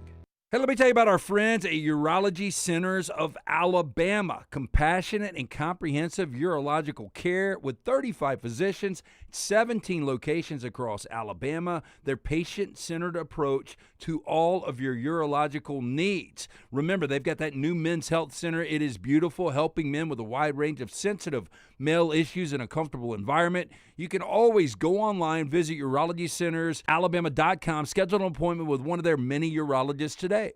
Hey, there's nothing worse than waking up to a plumbing problem. Don't get caught in a flooded house. Call the guys at Hemphill Services. Adam, Chad, and the team at Hemphill are the only ones I trust to fix it and fix it right the first time. Hemphill Services does it right and always at a fair price. For all of your plumbing, cooling, and heating needs, trust the name that Birmingham has trusted since 1954. That is Hemphill Services. Call now, 205-229-2090. That's 205-229-2090. It's bow time. Tired of choosing between sweet and savory? Why not have both?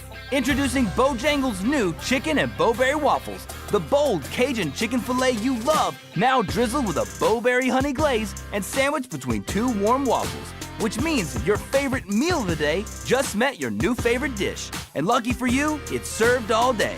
but it's only here for a limited time. So try chicken and Bowberry waffles at Bojangles today. It's bow time. Jim Dunaway, Lance Taylor, Ryan Brown. Live from the Birmingham Racecourse Casino Studios, the next round, presented by Bud Light, is on now.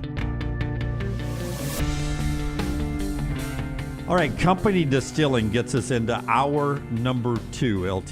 Hey, look, this is a great stocking stuffer. Maybe you're heading to a Christmas party. People have got them all week long leading up to the big holiday. Pick up a bottle of Company Distilling. It is now available throughout the state. If you've been waiting to try a whiskey as good as the company you keep, this is your moment with Company Distilling. Jeff Arnett, the master distiller, the man behind the bottle, was the master distiller at Jack Daniels for over 20 years. For more information, Company Distilling /Alabama. Check out the product. Ask for it by name. Pick up a bottle today of Company Distilling. Joel Klatt coming up at the top of the hour. We'll get to 4 downs in a second. But back to Alabama's big win over Oklahoma, down 17. They outscore Oklahoma 34-7 to get to 34-24 the win. They now play Indiana in the Rose Bowl. It is and I see this written everywhere. It is Alabama fans cheering for Alabama. And if you're not an Alabama fan, 100% of the country is cheering for Indiana. Do you think that's the way it'll be? No, probably so. I mean, look, Klatt, and I think we all kind of agree, like the Group 5 underdog is much different than what you get with Indiana now. You had them on a main stage last year. They're better this year. They've got the Heisman-winning trophy quarterback, but it's still a team. Cignetti's weird. Mendoza seems a little weird, but it's still a team that I think is much easier to pull for than Alabama, the big brand that it is. Number 1 is Indiana, not Alabama. The betting favorite by a lot is Indiana. Yeah, I'm a little surprised the number's as big. Like Furman told us it would be 7. Yep. And I thought it would be more 5, 5.5 because Alabama still has – they still have that inflation when it comes to numbers in Vegas based on the Nick Saban factor, in my opinion. I mean, to see Alabama as a 7-point dog, you just don't see it. I actually think it's a pretty good spot for Alabama. Look, Indiana was so dominant at home. They won by an average of almost 41 points per game in their 7 home. Oregon was your 1 seed no matter if we had seeding right or screwed up, and you saw that against Ohio State. They were very out of rhythm to start that game, and they dug such a deep hole they could never come back. Georgia, now they had to change quarterbacks, obviously, because of the Carson Beck injury, but that was a team that was a little bit out of rhythm. Georgia was going to be a high seed no matter what. Now, Arizona State and Boise State were misseeded. So those are only 2 we got to go on. But I do think that impacts Indiana.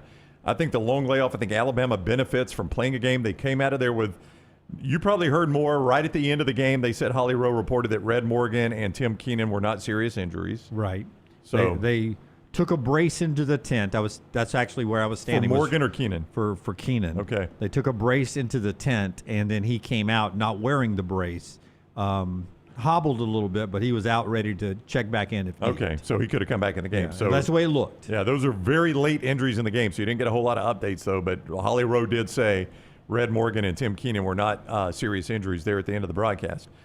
So, I mean, Alabama played a game. I thought Cuevas looked better than I thought he was going to look. Yeah, and he's going to have, and he's got 12 more days, and that's my point. Yeah. I think Alabama's going to benefit from having played a game, coming out of it healthy, and now 12 more days to get Jim Miller and Josh Cuevas and Parker Brailsford and all those banged-up guys even healthier. Yeah, Mendoza is going to be such a key. I mean, leads the FBS with the 33 passing touchdowns, but more importantly for Indiana is their ability to run the football. They average 221 yards on the ground. They are first along with Texas Tech in turnover margin, plus 17 this year. Like, this is a top 5 offense and defense when it comes to scoring. And I just think we look at it, if this was Ohio State, I mean, I don't think anybody would really give Alabama much of a chance, but because it's Indiana, and I think we forget how good Indiana is. I'm not saying Alabama, I think it's a good spot for Alabama. I'm not saying they win the game. I think Indiana does win the game. Yeah. But I'm walking out with some people, and exactly that. Some people said, I sort of like Alabama's chances. And I said, don't you think it's because of the Alabama brand and the Indiana brand? Don't you think that if it was Duke basketball versus Alabama, you'd be walking in, or we'll use North Carolina because Duke's really good. Last year, North Carolina and Alabama, if you're walking into the building, you're thinking, I like I like North Carolina's chances against Alabama in basketball, but in reality, North Carolina brand, Alabama was a better basketball team. Look, Alabama's still a top 10 team. I think they proved that this past Friday night. I know there's still doubters out there. I saw Brando, tweeted something out about committee still got this thing wrong. I don't care that they won this game, blah, blah, blah. They're a top 10 team, but Indiana is one of the 2 or 3 best teams in college football. I mean, there are 3, in my opinion, teams that can win this whole thing. I think we talked about this last week, and look, Alabama, we brought this up last week too, and I don't know if you guys agree with it again now or not, but after winning that game, it seems like a good second season for Kalen DeBoer. I know that's ridiculous based off one game, but for them to come back, and now you can look at it. You played in the SEC championship. You won a game in the college football playoff. You've won 11 games this year. It seems like a successful year, too, now. And if they would have lost that game 17-0, it would have been a disaster. I'll just go to the GOAT, Nick Saban, on game day the next day when Kalen joined them. He said, Kalen, I'm so happy for you and the guys. This was such a big win for you guys. And you could tell he meant that they needed that win to sort of, not that they're turning the page from Nick Saban, but it was sort of a validation a little bit. Hey, did 17-0 feel like Michigan was in play a little bit? I've never thought it was, no. I'm just saying it seems so weird. Like, if this thing ends up being as bad as it looks right now, like, where does this thing really go? Michigan is going to always be in play until the Michigan job is filled. That's the way I feel. So weird it hadn't been filled. Yeah, it's just and you heard yesterday, I don't know if you guys, how much Chargers, Cowboys you watch, but they were like, Jesse Minter really wants to make his bones in the NFL. He's told us this. Hey, Kyle Whittingham was like, I ain't done. That's right. If you're Michigan, I'm in the portal. Yeah, if you're That's Michigan. his words. Yeah, I know. I mean, if you're Michigan, would you look at Kyle Whittingham? Yeah. Let's talk more about Dillingham and that Michigan job a little bit later on. Sticking to Alabama, preparing for Indiana here a little bit. Brought to you by our friends at A+. Again, Brownie, tell us about those great folks. Yeah, that is my guy, Brad Bell at A+. He's the guy that redid the master bath in the Brown home. He can do the same for you. You can see more at alabamabathremodels.com. That is alabamabathremodels.com. Or give Brad a call, 205-422-1758, 205-422-1758. He redid the master bath in our house, but he specializes in master bath, kitchen, and master bedroom closets. Again, I always say, that's not to say it's all Brad does. He can do anything in your house. But he just knows a couple things from his years of experience. Number one, how important those rooms are when you're living in the home. And number two, when you go to sell your home, the kind of money you can make back when you've got an updated master bath, kitchen, and master bedroom closets. Those really jump in showings. So that's why Brad says, listen, I'm just telling you, I specializes in that. It's not all I do, though. 205-422-1758 to call Brad, or alabamabathremodels.com. Brad Bell, 205-422-1758, or alabamabathremodels.com. Ty Simpson has his confidence back, but the confidence has never been higher for Kane Womack and the Alabama defense. Here's the Alabama defensive coordinator on that defense and what it put down after being down 17-0. About like all momentum shifts from a pick six come. I mean, when you can not only, flip the field but then score in that situation, really awesome. And I mean, I thought our offense was ready to answer the bell. They answered the bell in just critical times. I mean, when you're down like that, to get something going, the pressure that you think about what they were bringing, and they credit them. They had a really good plan early on coming into this game. They changed tendency at pretty much every first, second, third down, and our players did a really good job of just adjusting. We saw something that we thought that we could get them and bait them into it.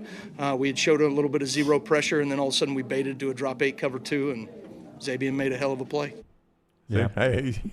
And then that he said it way easier than I explained it earlier. And then in the second half, they had all the answers. John Mateer lost his confidence on that pass out. He did. He started seeing, what are they suckering me into now? And he became hesitant. Well, it looked like from an untrained eye like myself that Kane Womack made adjustments and Ben Arbuckle didn't readjust. That Arbuckle never caught up to Kane Womack's adjustments. I don't know about Arbuckle as an offensive coordinator. I really don't either. And I don't know about Mateer as a quarterback. I'm not sure. I mean, he was playing his best game. I know, but he still makes some weird decisions. Anyway, like I tell you, this play was massive in this game. It's 3rd and 3, up 17-7. You're flushed out of the pocket. Alabama almost gets a sack. Keon Sabb just misses. You're Perfect flushed time out. blitz. Perfect time blitz. Yeah. Sabb Mateer makes him miss at the last second. You don't miss back before targeting, by the way. Oh, no. Without targeting. Because you're able to light him up. But now you're afraid to hit the quarterback. Yep.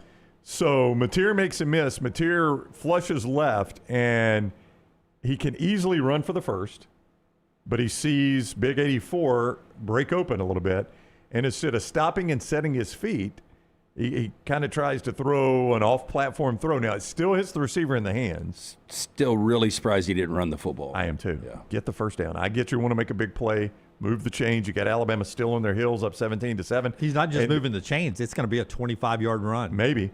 Yeah, I mean, if he makes a guy miss, it's a big hit. And you know what the next play is, don't you? Block punt. Yep. I mean, those things, man, they add up. And I don't fault them for wanting to make a play, but that was a massive play in that game. Yeah, this offense to me is still very broken with Alabama, but their defense. I mean, think about it. This is a defense only given up 24 points more twice this entire year. They haven't done it since the Missouri game. I mean, the defense is going to keep them in every single game. And this will be the probably second best defense Mendoza's seen.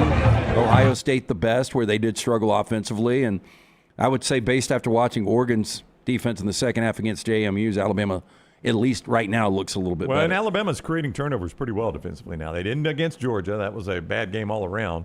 But they didn't against Oklahoma before this game. The last half of the back of that schedule, they were pretty good. They showed the numbers on TV, and I can't remember them.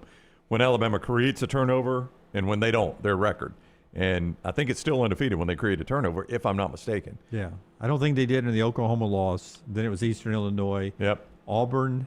Bray Hubbard had an interception against Auburn. You had the fumble late by Cam Coleman. Yeah. So I think they were +2 in the Auburn game, if I'm not mistaken. All right, before we get to 4 downs, our Bojangles tender moment of the day, if you will. Bojangles can make it bow time for you if you're still planning a holiday party or if some friends just kind of hang out and watch a little football. You go to Bojangles for that. Those hand-breaded chicken tenders, those smaller bow bites, the sides, the biscuits, the tea. Those bow bites are great dipped in that peach honey pepper sauce. By the way, it is fantastic for you. You can get all of that at your local Bojangles. So whether it's breakfast on your way to work tomorrow, the kids out of school, or lunch or dinner tonight or anytime this week, you can make it Bojangles. And don't forget those holiday parties and the football watch parties. Still a great idea with Bojangles, and make it bow time. All right, so I've worked my way down, and I'm in the tunnel to start the fourth quarter. So I'm down there because I want to be able to get on the field as soon as I can at 7 minutes, and it's just a tough press box built in 1974, expanded in 74, and it's just not the easiest press box to get out of. So I'm down in the tunnel. I know I can't get on the field at 7 minutes, and I'm standing there where TV is before the tunnel goes out, and there's a crowd around me, and I'm like, what is going on? All of a sudden, I didn't know who it was, but it was 50 Cent. And he walks over to the tunnel, and there's a microphone there, and then he walks out into the field, and he's singing. And I shoot the video of him out there singing from my tunnel. And after the game, and the place is going crazy. That's their going to the fourth quarter song that they play, and now he's singing it live.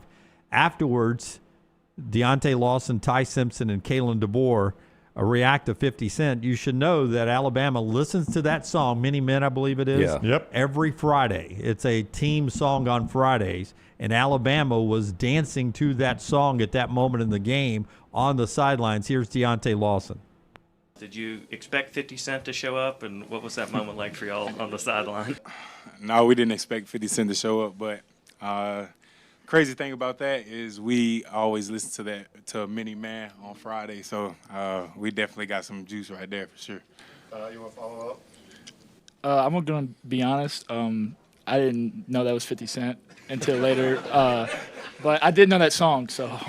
And I didn't know it was live. Yeah.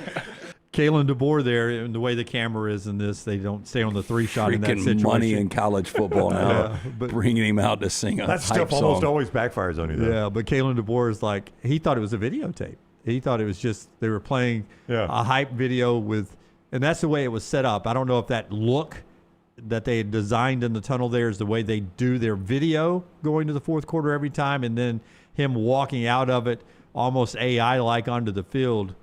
Don't go to enough Oklahoma games to know if that's the way it plays going to the fourth quarter. But Kalen DeBoer said, I didn't know it was live. I thought it was, taped, like all these hype videos when we're on the road.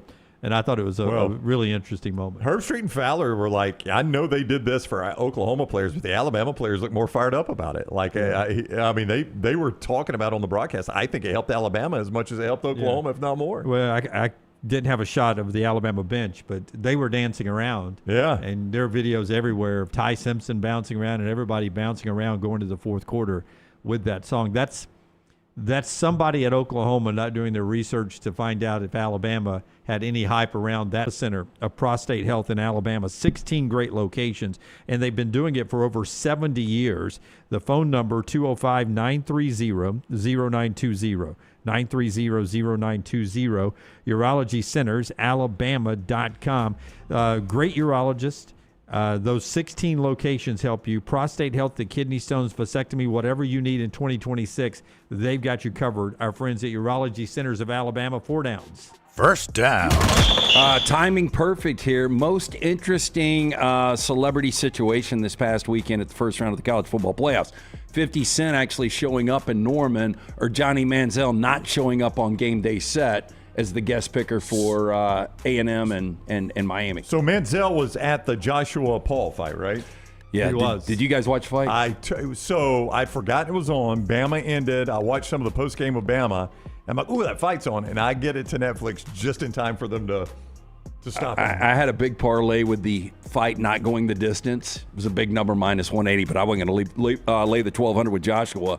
But I had to watch it because I knew it was going to be all about, can he get this ultimate knockout shot? And my God, he did. Broke his jaw. Yeah, and I don't know if you've seen the interior shot. His teeth are caved in on the left side. The still shot. I don't know if you've caught the still shot of the punch. His bottom jaw and his upper jaw. Yeah. I mean, they look like a cartoon. It does. They look like they're that far apart. Now, I would take that punch right now. Did you see how much he made? No. Jake Paul made $92 million. Whoa. Yeah. That's his take on that. 9.2 million. Because he owns the rights. Right? $92 million. Anthony Joshua can punch me on both sides. Look of at my that. face. There's the still shot I'm showing. I mean, look how. Yeah, that would kill a normal man. I give Yes. Jake Paul a lot of credit. Again, this should have never been a sanctioned fight. It was embarrassing for boxing. But, dude, he's a pretty tough guy. I mean. Oh, yeah. He can take a hit. And was laughing about that. 6 rounds.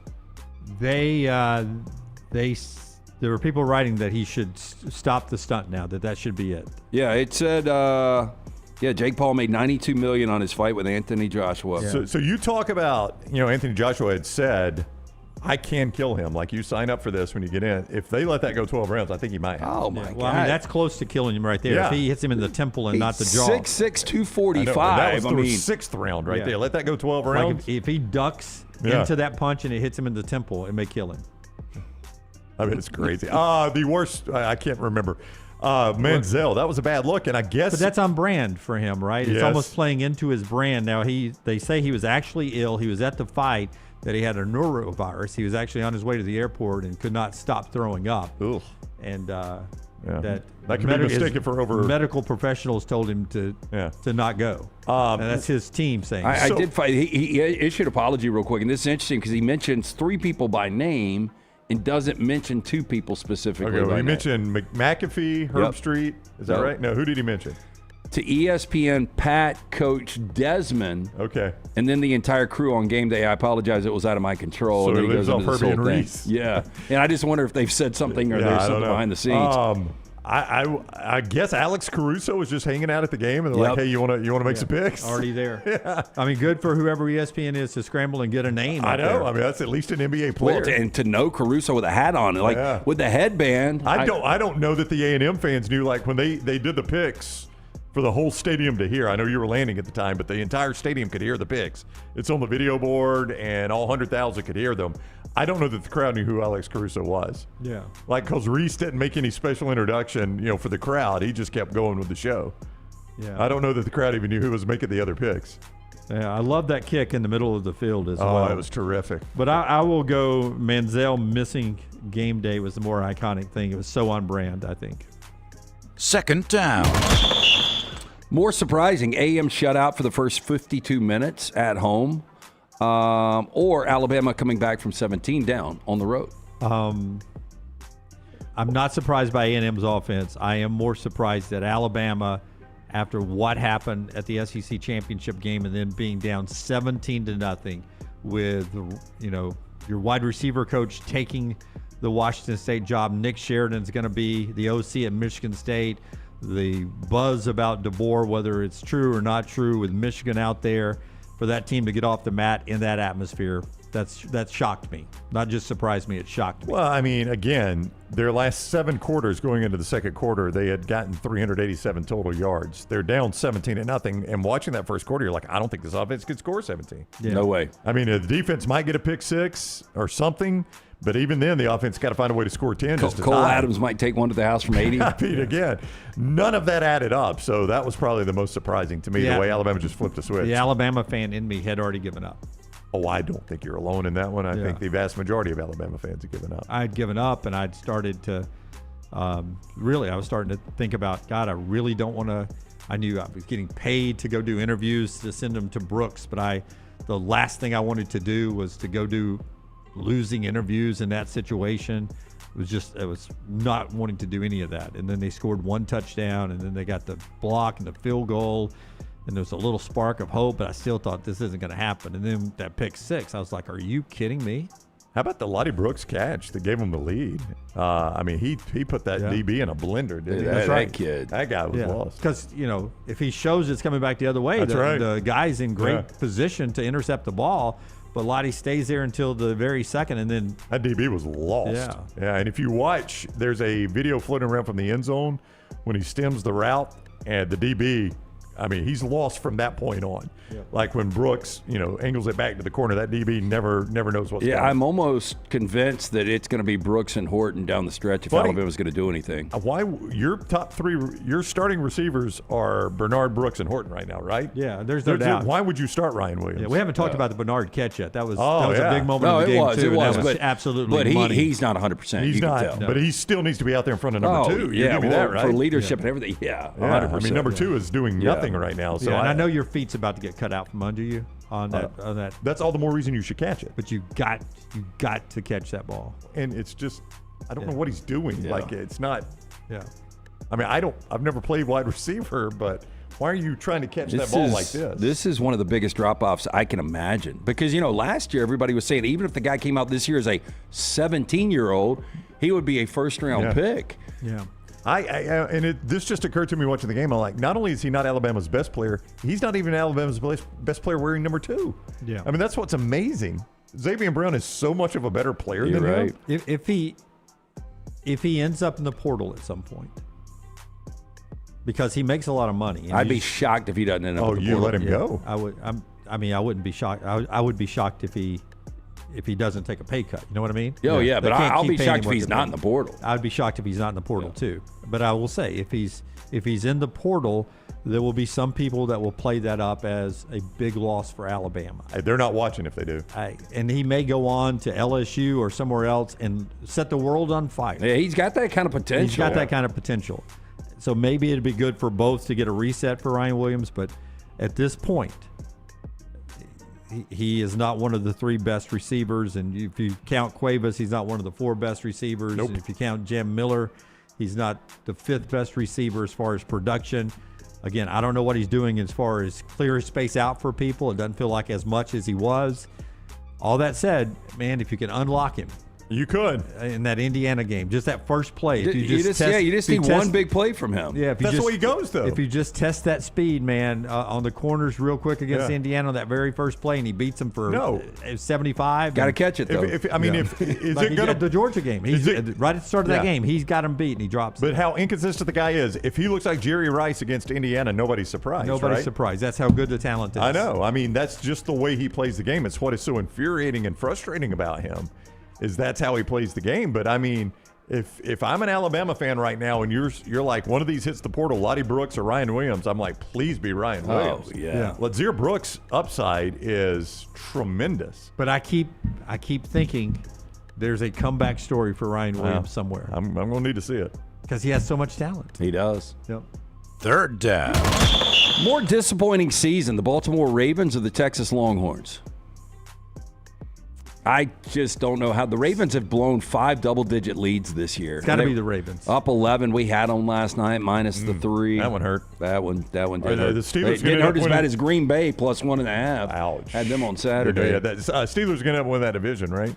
Well, so all the Steelers got to win one of their last 2, or Baltimore loses one of their last 2. Well, that's going to happen. I mean, so Baltimore is going to end up not making the postseason. Texas didn't make the postseason. Yeah. Yeah, but ironically, Texas, more spots in the NFL. Yeah. Well, not in that conference, but yeah. Still, for some reason, it's the Ravens for me. Yeah, I picked the Texas to win the national championship, so I can't say I expected more out of Baltimore. It's just weird to see them fall off this big, you know? I mean, it's been such a consistent product. If you would have told Ravens fans before the season the Chiefs aren't going to make the playoffs, and then, you know, the biggest problem for the Ravens really has been the Chiefs in the postseason, and then you figure, hey, all we got to do is get past Josh Allen, and we finally get to that Super Bowl with Lamar, and now you're not even getting in the postseason? I would agree. I think it's the Ravens. Fourth down. If they want to move on from John Harbaugh, you can send them to Miami, though. I'll tell you that. If Baltimore is ready to move on, send him right to Miami. So, favorite Christmas Eve tradition around the table? We always, I think a lot of people do this. We always open one present on Christmas Eve. We have a nice meal. For years, it was fondue. First year, we haven't done it since the kids were little, was last year. It just becomes so much work for Maggie. I don't do anything. We watch A Wonderful Life every Christmas Eve. That's when we go to our service is on Christmas Eve, so we go to a Christmas Eve service, the candlelight one at 11. That's probably my favorite service of the year. I know it's supposed to be Easter, but the 11 o'clock candlelight service. I don't think God has a power rating. I think my buddy Chris Rothoff and his wife Stephanie invited us yesterday to the Church of the Highlands. They do this. Oh, did you go? It's supposed to be really good. Like they do, I think 17 in 2 days or something. Yeah.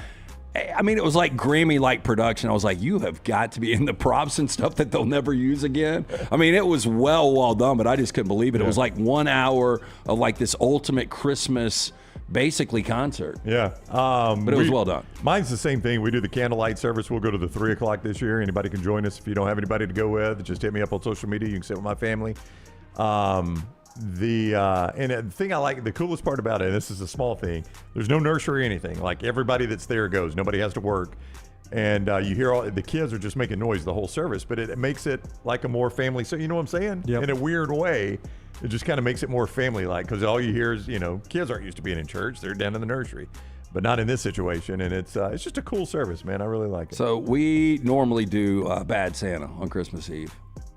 Did like it the last movie? week? Yeah. What was Bad Santa? Dirty Santa, right? Yeah, Dirty Santa. Yeah, I didn't know if I'd missed a game. Jace got a new girlfriend, and she'd never seen Bad Santa, so we did it last week. But we'll still do it again Christmas Eve. That's 4 Downs. Joel Klatt, top of the hour. Show brought to you today by a couple of our great sponsors.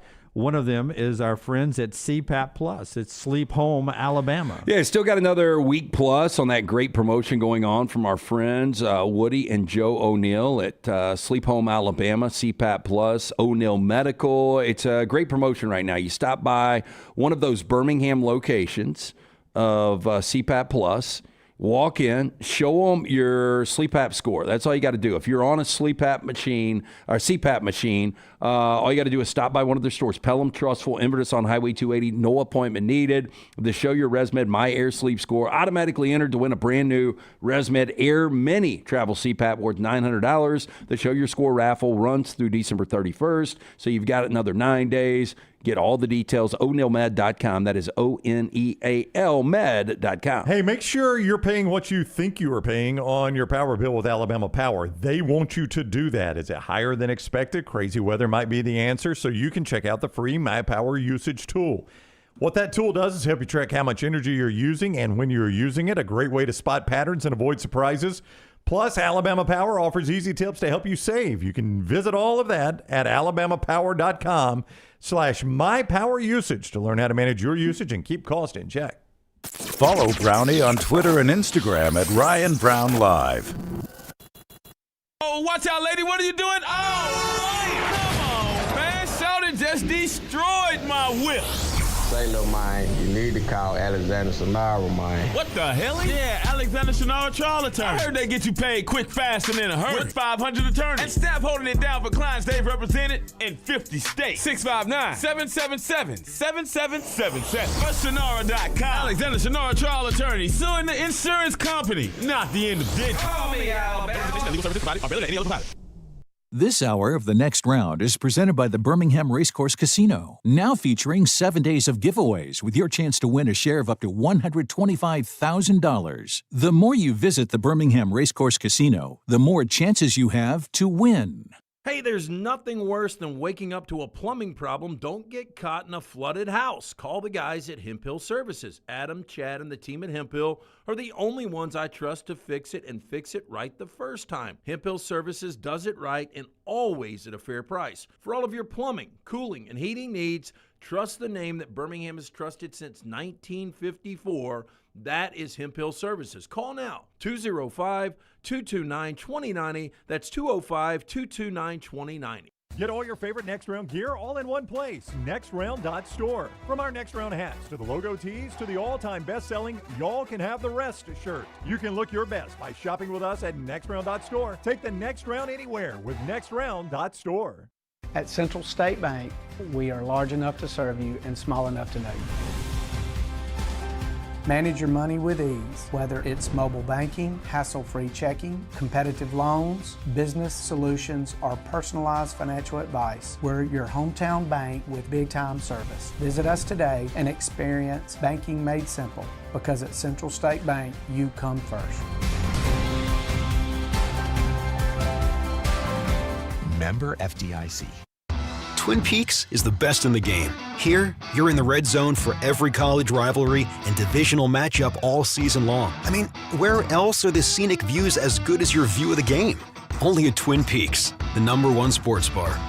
Storm season is here. Make sure you have a plan of action in place right now. Greg from Pell City and Storm Restoration Roofing should be your first call when storms hit. Insurance companies love working with Storm Restoration Roofing because of Greg Nelson's name and reputation in the industry. When storms hit, call Greg Nelson. He's local, 205-542-3531. He's the home of the free no-cost roof inspection. Greg from Pell City on Facebook, 205-542-3531. It's Storm Restoration Roofing. The beauty of the holiday is at the center of your table with the New York Butcher Shop. Their selection of USDA certified Angus prime rib roast, beef tenderloins, and fillets, as well as premium pork and lamb cuts, are the finest selections available in the market and are hand-cut just the way you want. With side dishes handmade by their professional chefs, your holiday meal is complete. Visit one of their 2 locations today, in Cahaba Heights or off Highway 119 in Greystone. Place your order today. The New York Butcher Shop. Rare quality, well-done service. It's bow time. Tired of choosing between sweet and savory? Why not have both? Introducing Bojangles' new chicken and bowberry waffles. The bold Cajun chicken filet you love, now drizzled with a bowberry honey glaze and sandwiched between 2 warm waffles. Which means your favorite meal of the day just met your new favorite dish. And lucky for you, it's served all day. But it's only here for a limited time, so try chicken and bowberry waffles at Bojangles today. It's bow time.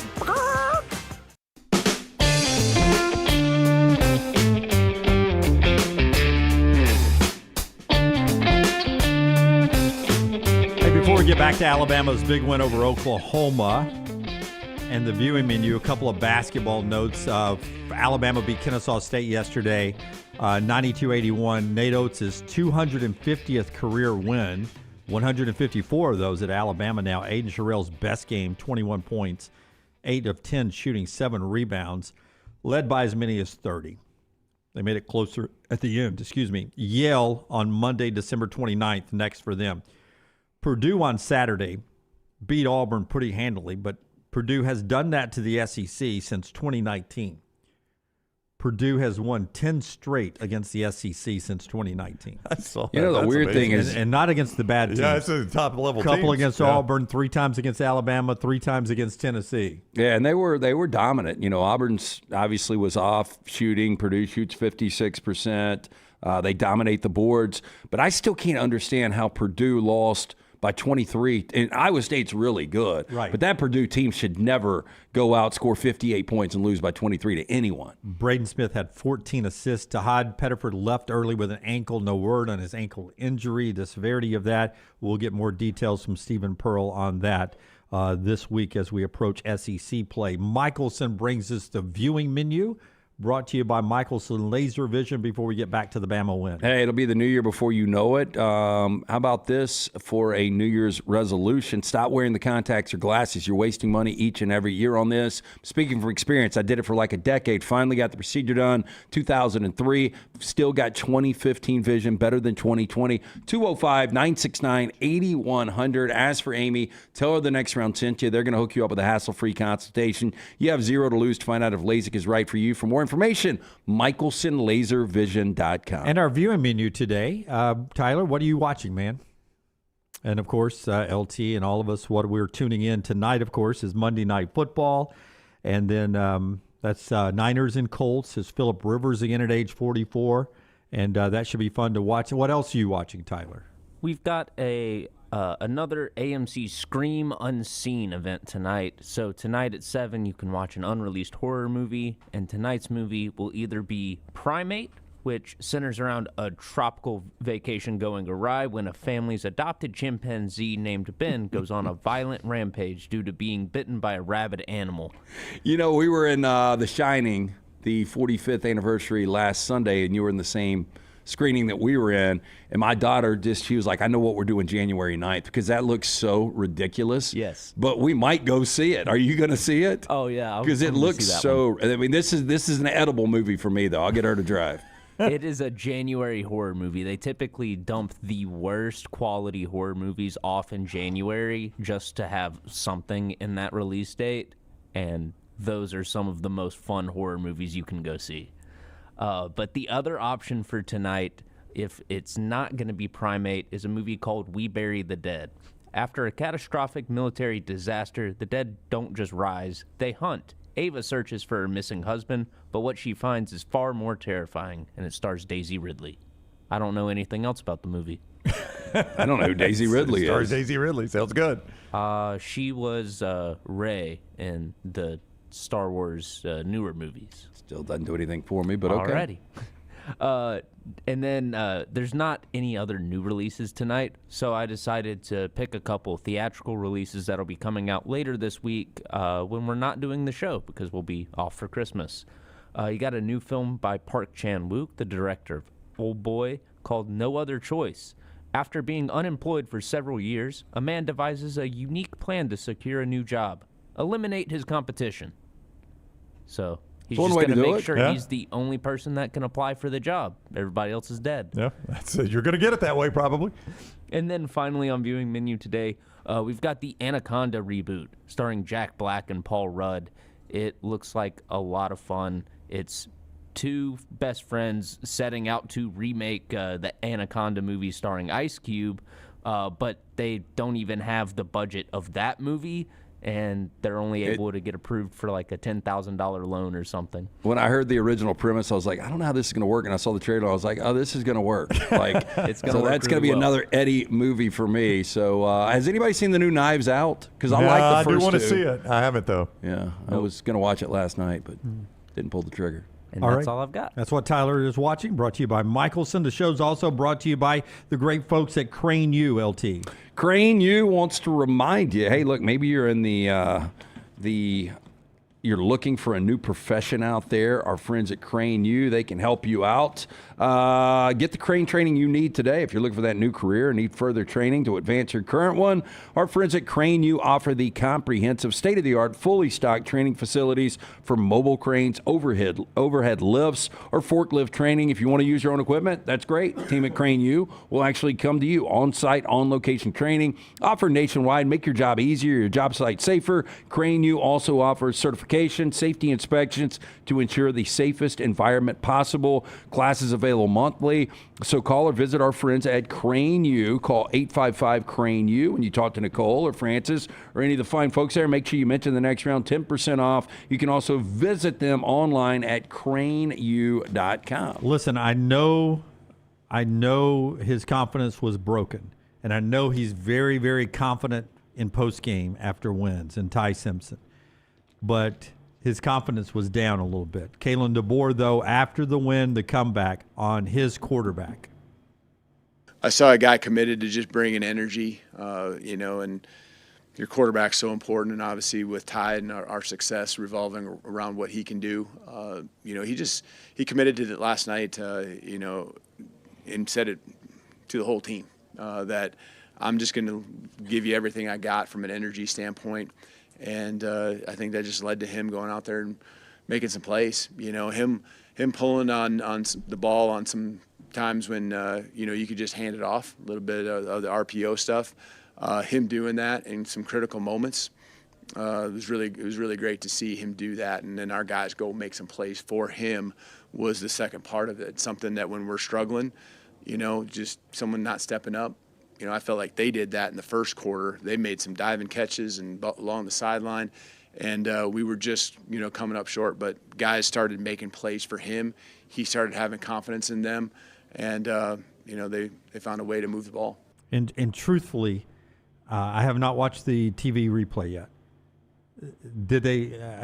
I'd heard that they talked about on the broadcast, and I know a lot of analysts who are football people talked about how much is on his shoulders and what he did in that game to get them into right formations and to the throws he had to make, the pocket awareness, the avoiding the pressure, everything that he had to do on himself to get Alabama that win. I thought, and back to what Kalen just said, his energy, man. He's always got the energy. But to me, that was the best Ty has played since the last time they beat a ranked opponent, which was all the way back October 18th against Tennessee. Yeah, I think his best two performances late in the year were against Brent Venables. There's something Ty Simpson. I know the first quarter, you got to flush this for this conversation, but 27 offensive points in the last three quarters? Yeah. 7 of those came for the defense. 27 points against a Brent Venables defense, Lance. That's really good football. 27 points in 3 quarters against a Brent Venables defense on the road is tremendous. Oh, football. Look, Ty's one of these quarterbacks. He's 3,500 passing yards now with the performance on Friday night. He's a quarterback. He gets on a heater with that defense. Yeah. That combination can take you deep into the playoffs. Do you think Indiana's defense better or worse than Oklahoma's? Indiana's defense. When you factor in speed and everything. Can't be much better. I think it's right on par. I think they're equivalent. All right, that's what I was going to say. It's fair enough. I think they're at least equal. Yeah. There may be one a little better than the other, but they're in the same ballpark. And Alabama ran it just enough for Ty Simpson to do what he did. Yeah. There was the one big run that Daniel Hill had that was 20-some-odd yards on the number in front of me, and it seemed like 100. Jim, it was their longest rush since the La Monroe game. Yeah. And it looked like it was slow motion. It did. Daniel Hill's not the fastest guy in the world, but Daniel Hill does not lose yardage. I also, look, I know they gave up 4 sacks, but that's pretty good against that Oklahoma defense. Yeah. And R. Mason Thomas really wasn't a factor. He was not. There was one play early. I was about to say the biggest complaint I heard from the Oklahoma fans is they were starting to leave the Palace on the Prairie a little early. And, boy, they have no problem cussing in front of young kids. Man. Okay. They were throwing the cuss words. There's that. Ladies. I turned to one lady who just was cussing the officials. The comments from several people were, number 3 defensive line in the country, and there are 0 holding penalties. Well, they didn't call any on Oklahoma's offensive line either. They didn't. A Big Ten refs. Yeah, I they give let them play, man. Outside of the sideline interference, I like the fact that they let them play I thought the Big Ten refs, they called the obvious things, a delay of game, stuff like that.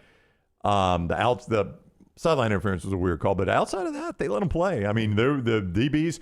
There was an early play. I don't know if you could see it from the press box. Isaiah Horton had his jersey grabbed. Oh, Kalen DeBoer lost his mind. It was right in front of the Alabama bench. Alabama needed that right then, too. They did. They needed that play. But you know what that told Alabama's DBs? If that's the way you're going to play the game, get physical with them. And Alabama's DBs will take that every day. During the Saban years, exactly. If you got a refereeing crew that was going to let the DBs play, I always thought that was advantage Alabama. I agree. In this iteration of Alabama, if you can let that offensive line hold a little bit, that's a plus. I think penalties were 5-4. They missed and I know you saw this, what I thought was a clear personal foul on a late hit on Ty Simpson. Oh, yeah. I mean, that was, Yeah. but they didn't flag that. I mean, they let a lot of stuff go. The Big Ten officials did in that game. There was a clear late hit on Simpson that they didn't even bother to call. And then there's, the people that gutted it out through the injuries on the comeback. Parker Brailsford, Cam Dewberry, Jam Miller's shoulder is not the same. He's having to do so much in pass pro where he throws that shoulder into somebody to protect Ty Simpson. And Josh Cuevas, here's Ryan Grubb on Cuevas and him battling through it to be out there and be effective and what it meant for that offense. Can you tell me what you've seen from Josh these last few weeks fighting to get back and then what he gave you tonight? Unreal. Awesome. Josh Cuevas is he's one of the toughest kids I've ever seen play football. Mentally, physically, to be able to do what he did tonight is absolutely unbelievable. People that are a little bit older remember Terrell Owens coming back and playing in a Super Bowl with a broken foot. I think he had a spiral fracture. And you think about those kind of stories with a guy like Josh, and just we didn't think there was any way he was going to play, and he just kept saying he was going to find a way. And the doctors, and Jeff do an incredible job, and they got him back out on the field. And he's just, his mindset and his perseverance is special. It's really rare. And he has a shell, basically a special shoe made, where it's almost like luggage that has been put on top of those hard shell luggages, put on top of his cleat so that he could get out there and play. How much better can he get? I don't think I think it's a fracture. Yeah. Because T.O. and that, I don't know if you guys remember that Super Bowl. Yeah. But T.O. was unfreaking believable. With the Eagles, With right? the Eagles, yeah, because that was the Super Bowl. Andy Reid, right? That Deion Branch actually won Most Valuable Player. But it was the one that Donovan McNabb puked in the fourth quarter. I remember that. Yeah, it was the back and forth. But but there was no play, or no way T.O. was going to be able to play in that game, and he was, he was lights out. Yeah, I don't know for a fact, but it seems like in just the comparison there that there's some fracture. And, there's a lot of discussions on what's a fracture, what's a break, and all that stuff. But Cuevas gutting it out like a lot of people to get that win for Alabama. Joel Klatt coming up at the top of the hour. More on the college football playoffs being brought to you by our friends at Fractional Financing. LT, the great folks at Fractional can be there for you in 2026. So huge for you. Yeah, Rod Smallwood and his team there. Look, let me tell you about our friends at Fractional Financial. If you've got a small to mid-sized business right here in Alabama, Georgia, East Tennessee, or the Carolinas, you're looking for that CFO service designed for businesses that need expertise, call our friend Rod Smallwood at Fractional Financial. Rod and his team provide expertise in cash management, budgets and projections, accounting, payroll, and annual reports. Fractional Financial does it all, not your typical contract CFO service. Fractional Financial works with clients face-to-face so they can make those informed, data-driven decisions to get their business to the next level. Contact them today, 704-614-2083. That is 704-614-2083, or visit them online, fractionalfinancial.net. Back to the win of Miami over Texas A&M. Ironically, Texas A&M losing their offensive coordinator to Kansas State.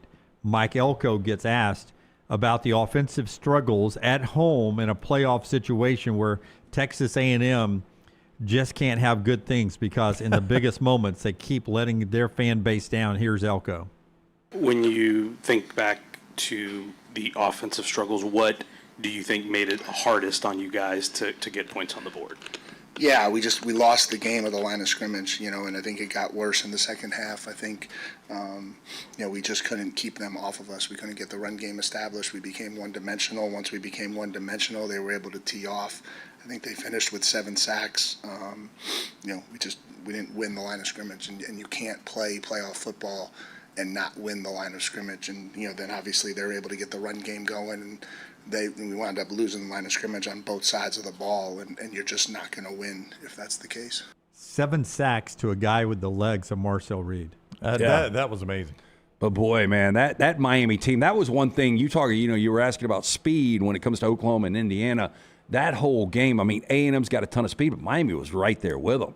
If Carson Beck could somehow, if you could bottle Fletcher playing the level he played, Tony had an off game. He comes back, and Beck gets to where he could actually play his best football. Beck now is 14-3 against ranked opponents. He had 2 completions in the first half. I know, but if he could play at another level, man, Miami could be scary. Before we get to Joel Klatt, Mario Cristobal, on if that win means anything about the committee's decision to put them in over Notre Dame. Mario, there was about a week's worth of noise and debate about last teams in, first team out. Right. What, if anything, do you feel like this result said about the committee's decision to put you guys in as the last team in? Look, this, regardless or irregardless of what the result was today, they made the right decision. I mean, and I said it a lot of times before. Last year, we had to go to court, I felt, because we had a case, other teams had a case, but it was fuzzy, it was muddy. And this year, what was fuzzy about it? You know, I mean, we're looking, we come down to the end. We had common opponents with another great football team that I'm sure would do great in the playoffs, but we did better against those common opponents, and we won the head-to-head. And God forbid we should ever get away from the meaning of head-to-head, because just look at out there today, how many guys were helped off the field, right? How many guys had to be carried or had to limp off or get on crutches? How many guys are, seeing the doctor right now for competing head-to-head? Let us never, ever devalue, all right, the importance of head-to-head competition, please. Yeah, Miami beat Texas A&M. Texas A&M beat Notre Dame. Alabama, if that was the team you were debating, Alabama beats Oklahoma. Well, that was the thing. The committee, the two teams that were in question got wins. Yeah, committee was on blast for both Miami and Alabama, and both those teams go on the road with impressive wins in SEC venues. I mean, look, what the committee didn't get right was obviously the Group 5, and their hands were tied. Hands were tied there, and hopefully, God willing, moving forward, we will not have to see that again. Hey, but just real quick, as they got the seeding right. Look what happened to those first round games. 2 road teams won. Now that we've got the seeding right, I think you're going to see how often, now the Group 5 teams. Yeah. No road teams won last year. No. Alabama was the first. But now that the seeding's right, look how more competitive those first rounds will be. Well, and I think if we would have had Notre Dame on the road against Ole Miss, I think Notre Dame, there's a good chance they beat Ole Miss, and Texas at Oregon. Texas beats Oregon. Yeah. So I think you could have had a clean sweep if we had it the right way. Yeah, if you had it right. And what a day of football that would have been. Alexander Shenara, if your hands are ever tied in a situation after an injury, he's the guy to call. Shenara.com, Shenara.com. That is the first place you go. Alexander Shenara handles personal injury cases. You're well aware of that. But what about bad drug and device cases? They've also got workers' cases, injury cases, all of that right there at Alexander Shenara. So whatever is facing you, Shenara.com is the place to go. Shenara.com. Alexander Shenara trial attorneys. You pay nothing unless they win your case at Shenara.com. Follow Dunaway on Twitter and Instagram at Jim Dunaway. We interrupt this program for breaking news from the gators of the litigation situation. Insurance companies have a playbook. I repeat, insurance companies have a playbook. Deny, delay, defend. They know which law firms will fold and settle cheap. They are not on your side. That's corporate greed at work. At Alexander Shenara Trial Attorneys, we fight back. We have the resources, the muscle, and the will to take them on. And you don't pay a dime unless we win. They fight dirty. We fight hard. Call 659-777-7777 or hit up alexwins.law. Physical office location, Birmingham. To everyone who craves a fresh meal made just for you, let our team member Jacob share what's special about Culver's. In Wisconsin, our food comes from the heart, and taking the time to handcraft your meal with care is how we've always done it at Culver's. It's why your Butterburger doesn't touch the grill until after you order. Come to Culver's and let us serve you a Butterburger, made special just for you. From Wisconsin with love, welcome to Delicious.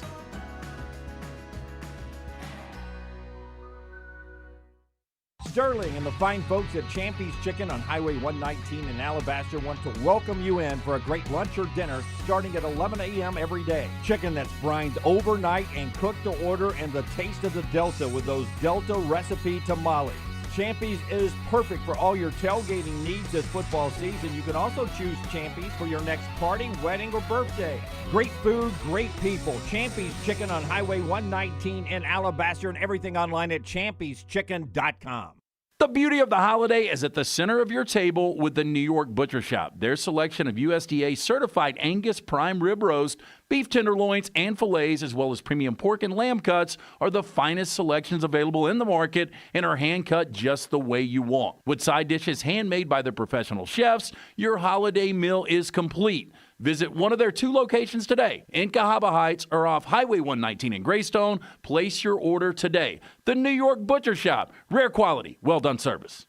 Hey, Lance Taylor from the Next Round to tell you about one of our favorite places for breakfast, lunch, and dinner. That is Hamburger Heaven since 1982. Hamburger Heaven has been serving Birmingham's best hamburgers, cheeseburgers, French fries, hand-spun milkshakes, and sandwiches made fresh to order. All of their ingredients are fresh and prepared daily. This includes their beef, always fresh, never frozen, hand-pattied each and every day. For breakfast, lunch, or dinner, visit any of the 4 locations, Highway 280, Irondale, Gardendale, and Homewood.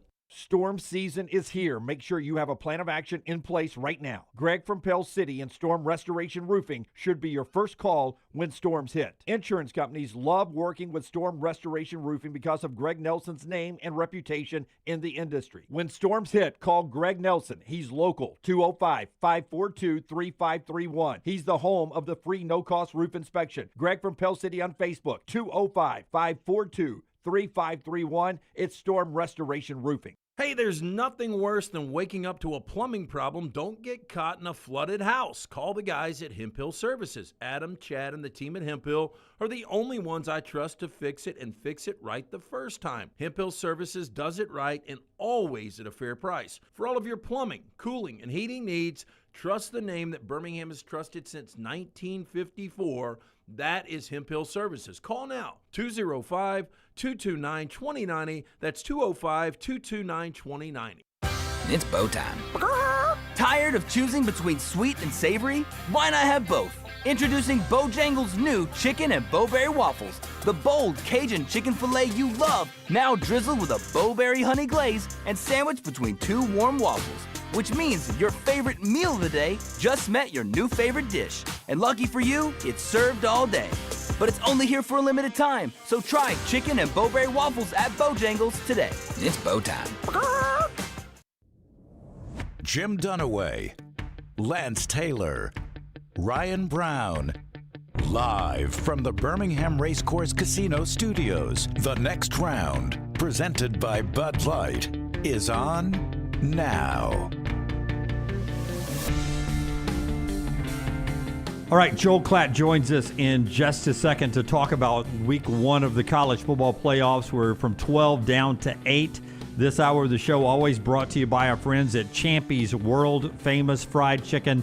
You've got family and friends in town for the holidays. You can only eat so much honey-baked ham.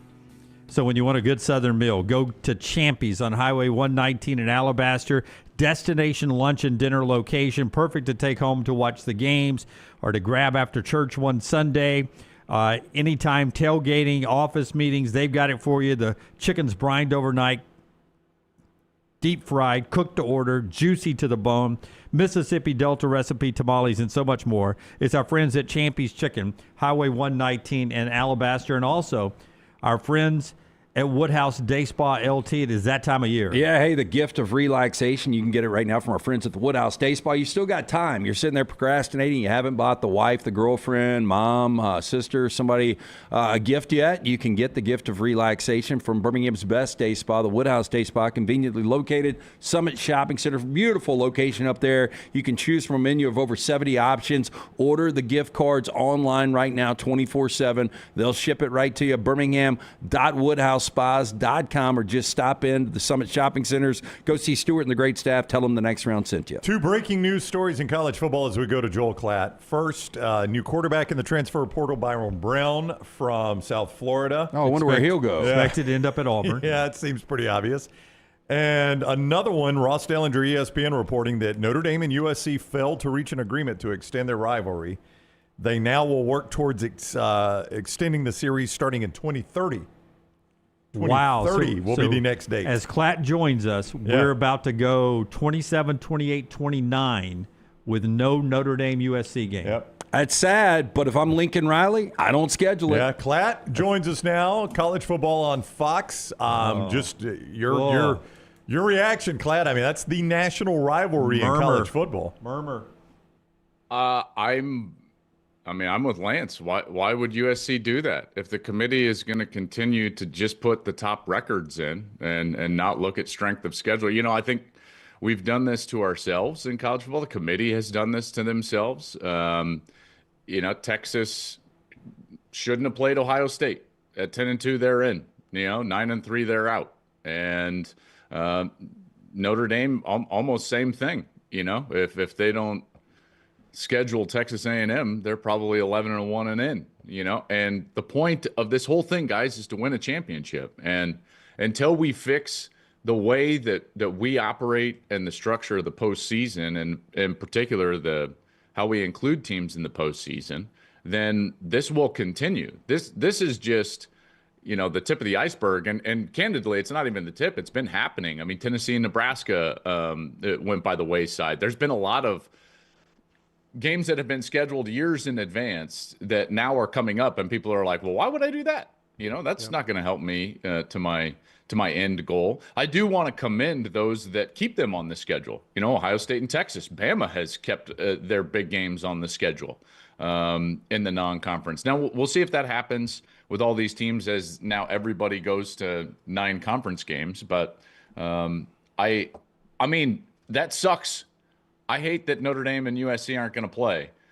But it's kind of like, well, what'd you expect, college football brass? I don't, what, does that make sense?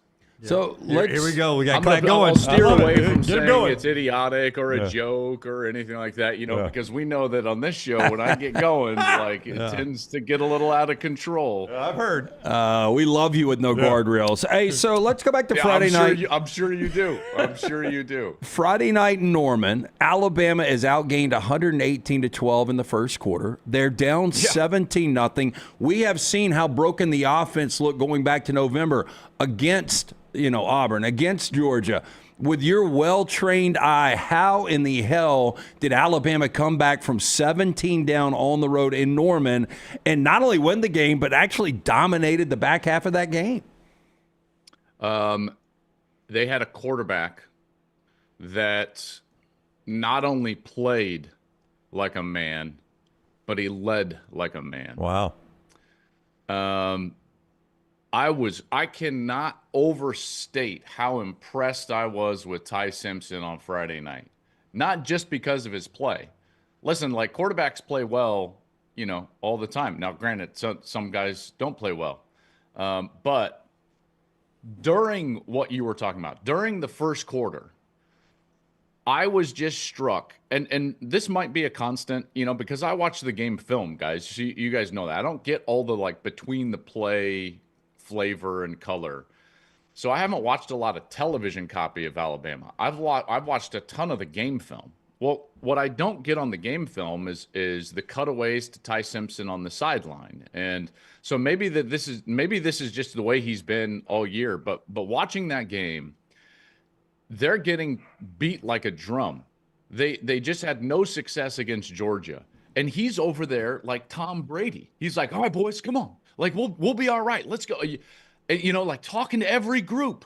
And I'm just struck, and I'm sitting there, and it's 17-0, and I was like, man, this guy is leading like an absolute champ. And sure enough, he comes out there, and he starts making plays. The third down was the most critical play of the game, the first third down that they were able to convert. Because then everyone can be like, okay, we're not going to punt it away just yet. All right, let's. And then they drive down, and it's fourth down, and he's making plays, and he's fired up, and he's getting. And now all of a sudden the offensive line is fired up. Now, granted, they still can't run the football, and you guys know how I feel about their lack of balance, and that might come back to hurt them. But on Friday night, they had a player, and he happened to be their quarterback, and happened to be the smallest guy on the field for them. And he was just dragging the team along until they started to get going. I just can't overstate how impressed I was with Ty Simpson. I was, and then his play, his footwork was tremendous. He always makes really good throws, and really, I would call big boy throws down the field. The left deep ball for a touchdown, beautiful. His footwork is exquisite, and then you put that in comparison to John Mateer, who's hopping all over the place and has no detail and no footwork whatsoever. He can't complete an underneath route, and then that's how you get to, if I'm not mistaken, they went on a 34-7 run. That is correct. Yeah, 34-7 to end the game. That pick dominant. And so now it's if you're Indiana, man, you better be okay, we better buckle it up, because I think this Bama team is a very, very good team. for a team that cannot run the football. Right. Yeah. Now their defense. I think that's No, fair. you're right. That's It's fair. It's fair. It's 17-10, and I think if you're an Alabama fan, you feel let's just get to the half, 17-10. Yeah. But then that pick six to even things up. What did Mateer see there? Can we go back? Yeah. Like, why did the punter lay the football down on the ground like it was a baby? Who knows? Yeah.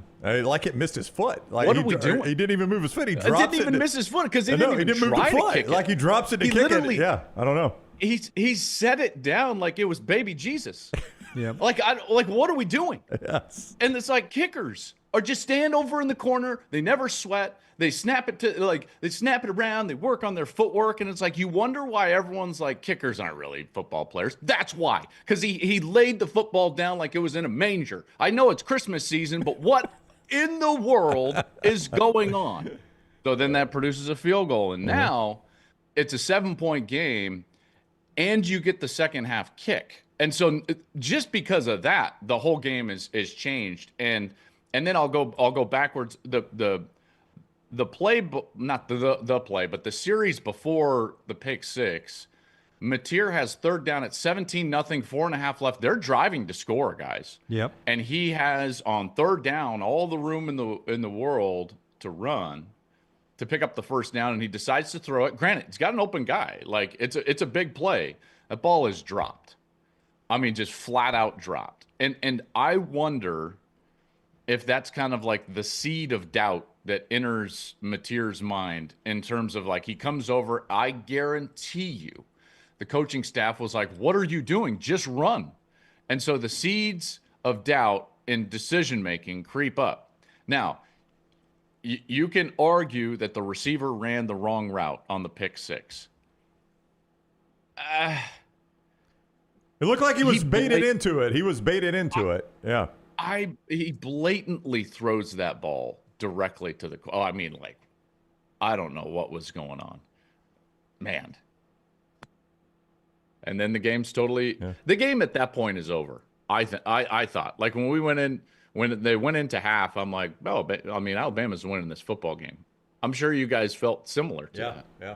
Yeah, it felt that way. But as a quarterback, did you see anything on that scheme on what Womack's defense had done to peeling off the guy from the line, dropping him into high safety? They had lined up. They had. I call it like mug defense. Right. So like mug defense is that you line up in zero, right? No safeties, everybody up towards the line of scrimmage. It's It's the best disguise you can run in football, because you just have no idea who's dropping out. Now, how many different ways can you drop out or blitz? That remains to be determined, by the game. I've, at least in college, never seen more than about 3 variations of mug defense in a game plan, because that's just a lot for the defense to start to learn. You don't want to mix them up mentally, and you don't want to give up a big play. And they had run it a few times up to that point in the game. And, to me, now I haven't, because I watched the game, I didn't watch the film. I could probably pull it up right now. We should probably do that just together. What are you talking about? Are you talking about the interception play? Yeah, the pick six. So here's I'm talking about the interception. Yeah, here's to me, like, go ahead. Well, I was just going to say the description I saw is, and you correct us because we didn't play the game. I know that surprises you. But doesn't surprise me. The receiver obviously sees zero coverage. So he's like, all I got to do is beat Xavier Brown off the ball, and I got 6. Mateer, no, that's not a thing. Okay, that is not a thing. All right, then let's correct. That is not a thing. It's off or bump or jam. So it's technique. It's not coverage based, right? So like a conversion, if you call a short route, let's say it's a hitch or an out route. Now a slant stays on versus bump or jam, but it's based on corner technique. So as the corner rolled down, that's why I was confused. I was like, well, wait, if he rolled down, then that should convert. So to me, the the conversion was correct. But don't worry, we're about to. Okay, all right. We're just doing this live on. As you're pulling it up, What we'll drop a sponsor Yeah, in here let's real throw quick. one. This hour of Go the show, ahead, this please, hour of the show, brought to you by our friends at Champy's World Famous Fried Chicken. When Klatt comes back to Alabama, we will get him some deep fried chicken. It's brined overnight. It's cooked to order. It's a little kick to it. It's juicy to the bone. There's Mississippi Delta recipe tamales there as well, the best of the tamales. If you're not a tamale fan, try the Mississippi Delta tamales. It's really good. The chicken fingers are hand cut. If the kids love chicken fingers, or if you're going to a tailgate, these are huge, and they make their honey mustard and their ranch right there in house. It's the best ranch and the best honey mustard in the South as well. All the in-house made sides, the in-house made desserts, and the happy hour bar. It's just a local place for over a decade in the same location. Sterling has been with us since show number 1. He's the best in the world. Champy's Chicken, Highway 119 in Alabaster. When it comes to fried chicken, dare I say it is the Rose Bowl of fried chicken. Yeah, everybody in the chat's like, we like Klatt's hat today. We always bust on Klatt for his Rose Bowl. We like it today. Yeah. That's what the chat room says. Yeah. Can I get one of those when I get out there to L.A., Klatt? Where do I get those? No, you can't buy these. Yeah. Okay. There's the no route house. is correct. There's no house in Tuscany for you, my friend. Yes. The route is no correct. conversation about it either. No, Here one we thing. go. All right. Here we go. Okay, so I'm watching. Here, can we see this? Yeah. We got it. I'm sure we're about to get a copyright violation, but we got No, not with this. It's perfect. This is game film. Okay. All right, so here's what's going on. You've got what seems to be like a corner that's in single coverage, and there's no safeties back here, right? Right. So it looks like cover 0. But then watch as Bama is going to do a nice job of dropping 2 safeties back deep, and then the corner rolls up. When that happens, this route right here has to convert. If it's a short route, you can't just run a hitch into cover 2. So watch then as this is a really nice disguise. So watch as them see how they race out of there. So first of all, the safety. So now we've got 2 safeties back, and the corner is down, and the route is converting. Do you see that? Uh-huh. That's absolutely what the route should be. So he doesn't.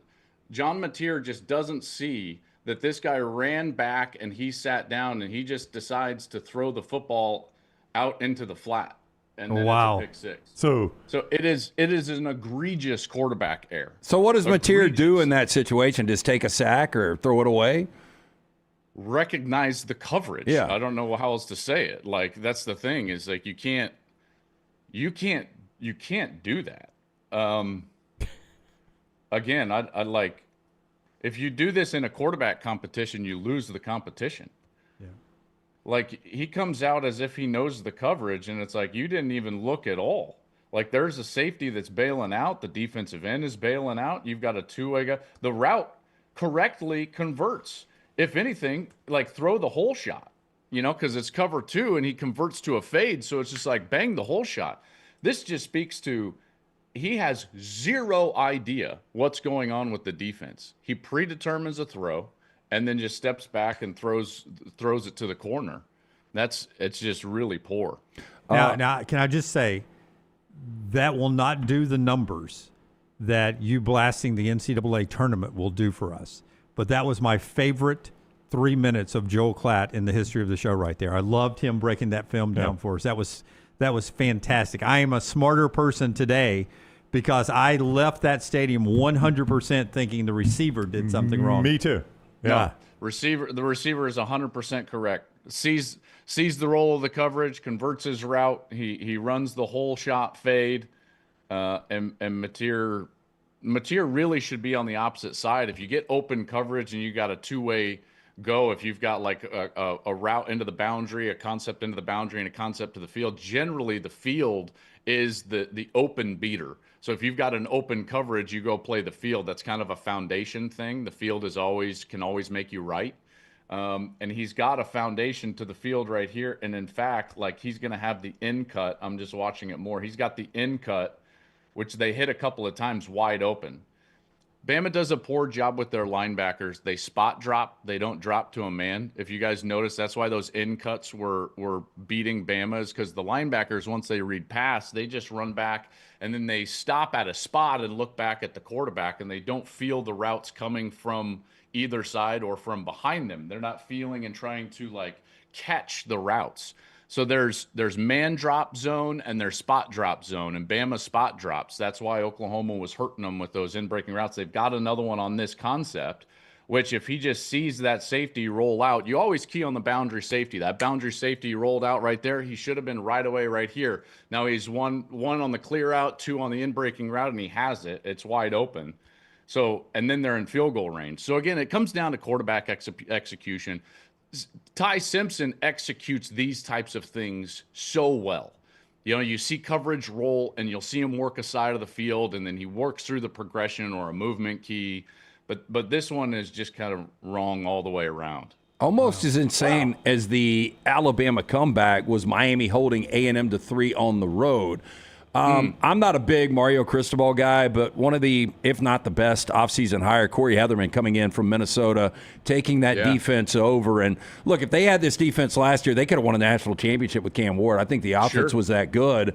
But moving forward, now it's a whole new test. You got Hornets' Nest in Ohio State coming off the loss to Indiana. They're sitting there waiting on this Miami team.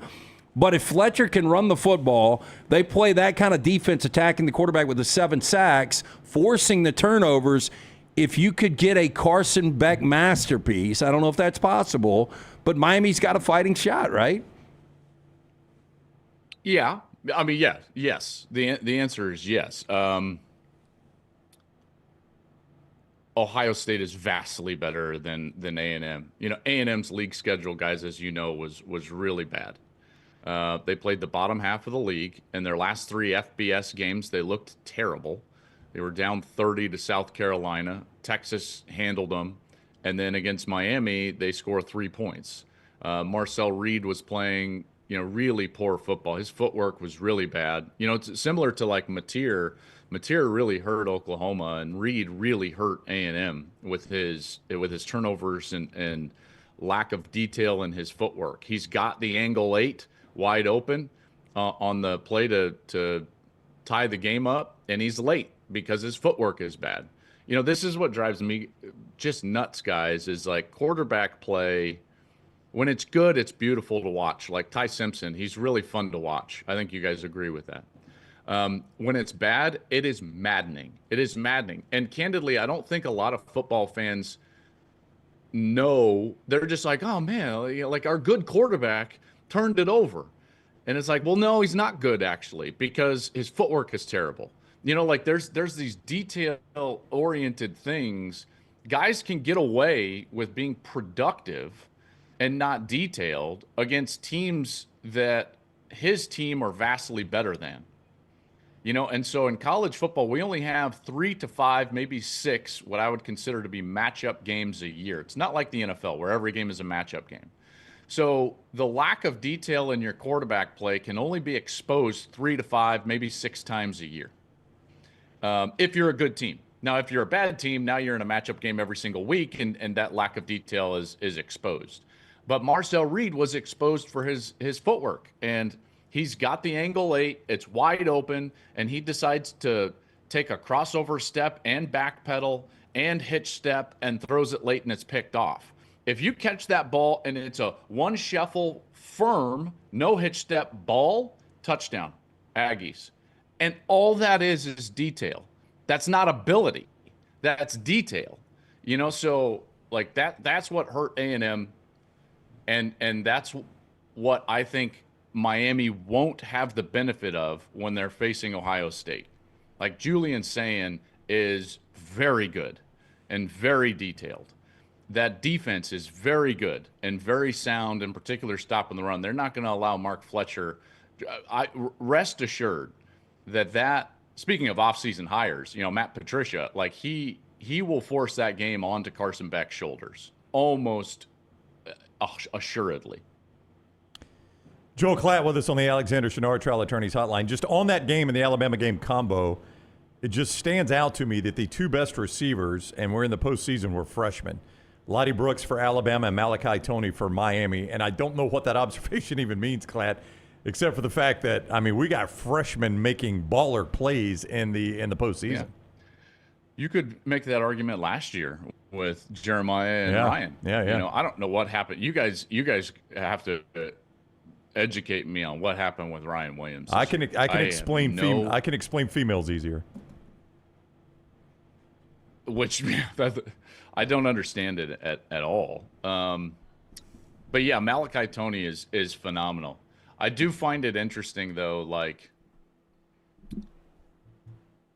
this is such a hard argument.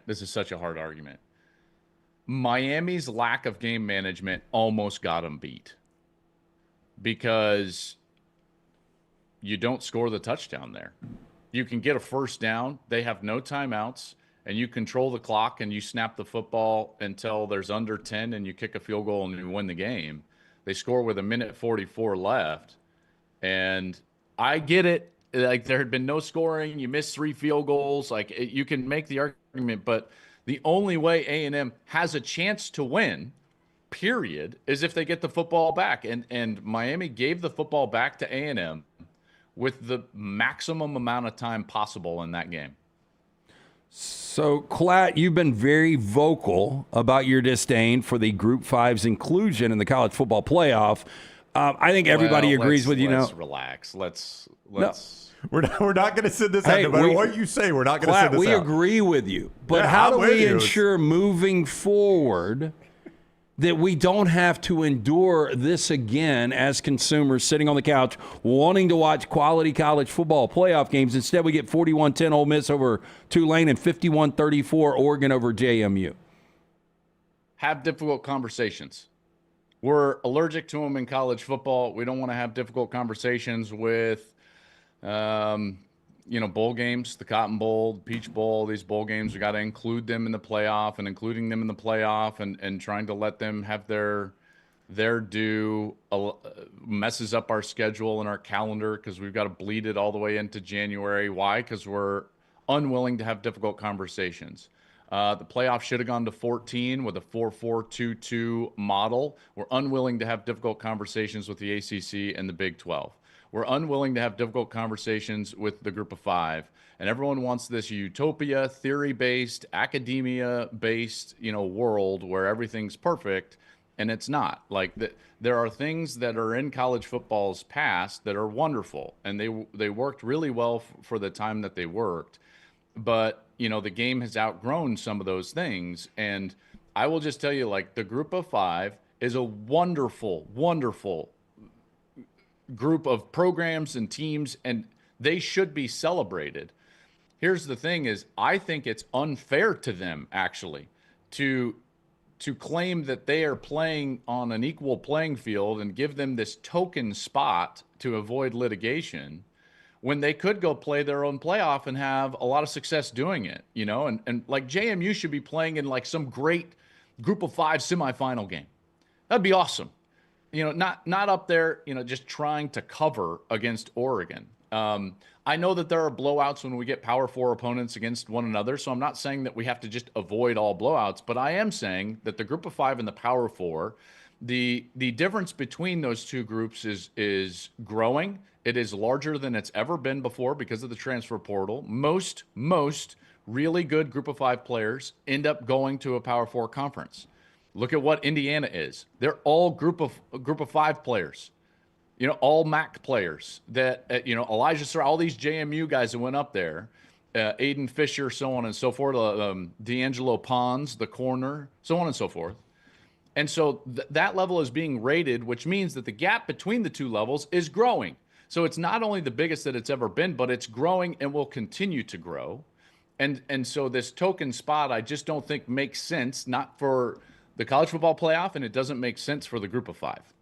And on top of all of that, how you can watch. I hope I explained that. You did very, very well. Say joke or stupid. No, you did very like well, that. very well. The other thing about that, Klatt, is I don't know how you can watch the Friday night game and the Saturday morning game and say, I'll tell you what, let's play the next round in the Cotton Bowl. Those atmospheres. But again, it goes back to like the difficult conversations. I know. Just tell the bowl games like sorry. That's right. Like it doesn't fit. And by the way, it's fair is not the right word. We should be in college football doing everything that we can do to incentivize the regular season. Yeah. Everything that we can do, right? And making sure that the best teams in the country that earn those spots are incentivized to do so, to continue to play tough non-league games and win those non-league games so that they can have home field advantage. Don't you feel differently about Miami going to Columbus versus going to Dallas to play Ohio State? 100%, yes. Don't you feel differently about Ole Miss having to go to Georgia or go to wherever they're playing? I don't know where they're at. Sugar Bowl. Yep. Sugar Bowl. Yes, of course we feel different about that. Same with Alabama. Alabama going to Indiana, guys, in that like cold Indiana weather. No doubt. That would be so much different than going to play a beautiful game in the Rose Bowl. Yeah. Yeah. I'm not a journalist. I'm an entertainer. But when you guys mentioning actual bowl names by name that we should have hard conversations with, we say peach, we say cotton. We never use the word rose. So I just want to point out. Let me just point this out, though. I know where you're going. I'm just saying. I'm going to interrupt you right here. That's okay. Do you know what we also don't have in college football? What's that? A tentpole event. We don't have one. We don't have the Final Four, or the Super Bowl, or the Stanley Cup, or the finals, or anything like that. We call it a national championship. Well, guess what? The women's platform diving is competing for a national championship. Everyone's competing for a national championship. The Rose Bowl is what we should be competing for. Yeah, that is a tentpole event. Yeah. The Rose Bowl, the Run to the Roses. Everybody should be trying to get to the Rose Bowl. Yeah, we love you, Klatt. We love you. I hate that idea. Yeah, I would not have a problem with it. As a Southerner, I'd have no problem with it. I hate that idea. Hate it. But I love you. I love you like a brother, but I hate that idea. That's fine. I'm good with that. Would we play it at 4 o'clock? Yes, at 4 o'clock Eastern, Bowl. 3 Central. Yes. 1 o'clock Pacific. January 1st. Start with the sun out. End in the second half with the lights. Sun going down over the San Gabriel Mountains. That's where we should end college football every year. Every year, and we don't bleed into the NFL playoffs. We play the playoff. We're done by January 1st at the Rose Bowl. It is the most iconic, best sporting venue in all of sports, and college football can own it, and we don't do so. Is there a chance some of your ashes will be spilt upon the Rose Bowl field? I don't even call the game. I know you don't. I know you don't. You love it. You don't call it. It's crazy. The guy, I love the game. I know the guy that called it. The guy that called it was saying the same thing Saturday morning on game day. The guy that calls the game. I think the press box is named after him, or the TV booth or something. He does. He's got a plaque up there. Yeah. Plaque. I don't. I know. You should. Will we be able to see you in LA? I noticed you didn't address that part of my text last night, so I'm just going to ask you here on the air for. He and his son are going to the game. Well, I know. I'll be there too. Yeah, we'll be at the game. Where are you staying? Where are you guys staying? We're in Venice. We're in Venice. In Venice. Oh, I'm definitely not going to see you then. Okay. Drive to Venice. What do you guys think this is? Well, I mean, we were in Newport Beach last time, or the last few times, to drive an hour and a half to cover the game. It made no sense. You live in a very large city. I don't know if you're aware of this. I'm aware, which is why I can tell you there's zero chance I'll see you when you're in Venice Beach. Well, that's closer to where all the press conferences and whatnot are, but no, that's good. Okay, it makes sense for you. Yeah, for I know. Sure. Yeah. Maybe we can meet up on game day. Okay. I'm not going to come up and just say hi. Okay. Well, we don't have New Year's Eve planned, so we were thinking about coming to the Klatt house. Yeah. Do y'all do a big party? Come on down. Okay. Let's go. I have a rental car. I can drive. Let's go. We got a casita. You guys can. I'll put you guys up. It'll be great. What's a casita? I have no idea. What is a casita? It's you have a bidet too? A guest house? That's what we call those in the South, a guest house. Okay. Yeah, there we go. Klatt, man, we love you, buddy. Have a great Christmas, you and the family. Look forward to seeing you out there. Merry Christmas, guys. Merry really Christmas. appreciate you You too, guys. buddy. Love you. Merry Christmas. Appreciate last week too. It was awesome. Look, we're gonna send. I can already tell you.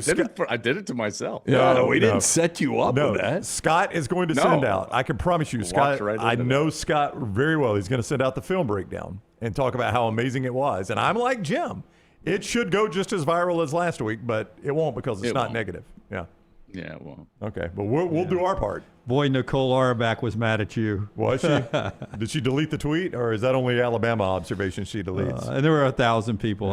Listen, I've clarified, and as you guys know, like the headline is going to grab it, but like the point behind what I was trying to say, the language was dumb. It was a dumb take. It was a dumb take. It was poorly worded, but it is. Your point was college basketball crowns the best team in March and April, which is what it does. Yeah. You can't deny that. They have an entertainment tournament, which is great, and sometimes people love it, and they should. Sometimes that's the best team in the sport that gets crowned. Sometimes it's not. Maybe, maybe. You don't know. And I was just trying to say, like, hey, in college football, we're already down to 12. We don't need the first weekend. Does that make sense? Like, we don't need that. Yeah, I'm with you. And by the way, Saturday was evidence of that. Yep. Hey, by the way, the NBA, you got to beat a team 4 out of 7 games to advance. And there's a reason why, because you may beat them one time to force a fifth or 2 times to force a game 6, but the best team usually wins 4 out of 7 times. It's not a one-off. Michael Boys, Jordan. have a great week and a Merry Christmas. I appreciate you guys. Yeah, thank you, buddy. Take care. Bye, Klatt. Love you. We'll not be suckered back into that. I mean, he was not going to say anything about that. I mean, he's right about it. Bye. There is part of the entertainment factor of the one-off, the upsets, but it does not crown the best champion. It does not. No, I mean, but it's made for TV. It's a made for TV event, and it's a phenomenal TV event. Hey, and by the way, college football playoffs, as we expand this further and further, best team may not win this thing. They may not. I mean, last year a conference champion didn't win it. Yep. But I felt like the best team won it. And, I mean, let's just say if we don't argue that because it's Ohio State. We never argue it in the NFL either, though. No, we don't. But twice the New York Giants were nowhere close to the best team. Nope. Twice under Eli Manning. But you get 60 minutes to prove it. That's right. But if Alabama or Miami gets hot and wins this thing, you're going to say that was the best team in the country. Yeah. Yeah, you will. You will. You'll say it's the best team in the country. You'll be like, oh, okay, well, I don't know. Even if Texas Tech. Yeah, you'll say, I don't know what happened when Miami SMU and Miami Louisville, but that was the best team in the country. I don't know what happened at Alabama Florida State or Alabama Oklahoma or Alabama Georgia, but that was the best team in the country. I wasn't trying to be a jerk about the Rose Bowl, but you guys were saying every bowl game but the Rose Bowl. Well, when y'all were talking about they stand in the way of a lot of things. We got to have hard conversations with the peach or with the cotton. Or the orange. Well, the hardest conversation is going to be with the Rose Bowl. I just don't know how you watch. You were there, Jim, and you watched the Texas A&M game. How do you watch that and say, I tell you, we need less on campus? Those were amazing atmospheres. You're not going to get that in the next round. We'll eventually get to the 2 rounds of home playoff games. But the Rose Bowl stands right in the way of that. But 2 rounds, and then you play the bowl games. That's fine. That's fine. I think you ought to play all the way up to the championship game on campus, but I will sacrifice just to get more on campus football. College football, here's my only point, Jim. College football, and I think you would agree with me on this, there are no better venues, live venues, than college football, on campus college football. Will you grant me that? There are some college basketballs, but yeah. In sports, there are no better overall live venues than college football. Big college football games on campus. Yeah. And that sport does everything they can to play off campus. I don't understand it. That is our Klatt interview. Trash coming up on the other side. The show being brought to you by the wonderful folks at Hemp Hill. Man, thank you to Hemp Hill. From day one, they have been with us here. Since the 1950s, they've been with you in Birmingham. Just a great family-owned business. And they do it just first class from top to bottom. They do. Since 1954, they've done it that way. Whether you experience plumbing, heating, or cooling issues in your home or business, they are ready to serve you. Call Adam, Chad, Andrew, all the guys there. Tell them the next round sent you. 205-229-2090. Hard to stop a train or hemphillservices.com. Follow LT on Twitter at @TheLanceTaylor. We interrupt this program for breaking news from the gators of the litigation situation. Insurance companies have a playbook. I repeat, insurance companies have a playbook. Deny, delay, defend. They know which law firms will fold and settle cheap. They are not on your side. That's corporate greed at work. At Alexander Sonara Trial Attorney, we fight back. We have the resource, the muscle, and the will to take them on. And you don't pay a dime unless we win. They fight dirty. We fight hard. Call 659-777-7777 or hit up alexwins.law. Physical office location, Birmingham. Storm season is here. Make sure you have a plan of action in place right now. Greg from Pell City and Storm Restoration Roofing should be your first call when storms hit. Insurance companies love working with Storm Restoration Roofing because of Greg Nelson's name and reputation in the industry. When storms hit, call Greg Nelson. He's local, 205-542-3531. He's the home of the free no-cost roof inspection. Greg from Pell City on Facebook, 205-542-3531. It's Storm Restoration Roofing. The beauty of the holiday is at the center of your table with the New York Butcher Shop. Their selection of USDA certified Angus prime rib roast, beef tenderloins, and fillets, as well as premium pork and lamb cuts, are the finest selections available in the market and are hand-cut just the way you want. With side dishes handmade by their professional chefs, your holiday meal is complete. Visit one of their 2 locations today, in Cahaba Heights or off Highway 119 in Greystone. Place your order today. The New York Butcher Shop. Rare quality, well-done service. What are you waiting for? It's non-stop gaming action at Birmingham Racecourse Casino. Come play more than 900 of the latest and greatest games around, featuring fun bonuses and big jackpots. You can wager and win on horse and greyhound races from all over the world. There are more ways to win at Birmingham Racecourse Casino. Birmingham Racecourse Casino, located off I-459, exit 31, Derby Parkway. Must be 21 or older. Hey, for all of your IT and printing needs, reach out to our friends at Xerox Business Solutions. Look, I'm still one of those old school guys. I print my notes every single day for the show. If you watch the show here on the next round, you see all the notes in front of me. From day one, Xerox Business Solutions, they've been with us here at the next round. Local for over 45 years. For all of your IT and printing needs, visit XeroxBusinessSolutions.com or call 205-969-3000. That's 205-969-3000. Hey, let me tell you about our friends at Urology Centers of Alabama. Compassionate and comprehensive urological care with 35 physicians, 17 locations across Alabama. Their patient-centered approach to all of your urological needs. Remember, they've got that new men's health center. It is beautiful, helping men with a wide range of sensitive male issues in a comfortable environment. You can always go online, visit urologycentersalabama.com, schedule an appointment with one of their many urologists today. Twin Peaks is the best in the game. Here, you're in the red zone for every college rivalry and divisional matchup all season long. I mean, where else are the scenic views as good as your view of the game? Only at Twin Peaks, the #1 sports bar. Catch up on all today's Next Round on demand through the podcast platform of your choice, Apple, Spotify, iHeart, or Google Podcast, wherever you listen. Always like, follow, subscribe, and turn on automatic downloads so you never miss any part of the Next Round. It's bow time. Tired of choosing between sweet and savory? Why not have both? Introducing Bojangles' new chicken and bowberry waffles. The bold Cajun chicken filet you love, now drizzled with a bowberry honey glaze and sandwiched between 2 warm waffles. Which means your favorite meal of the day just met your new favorite dish. And lucky for you, it's served all day. But it's only here for a limited time, so try chicken and bowberry waffles at Bojangles today. It's bow time.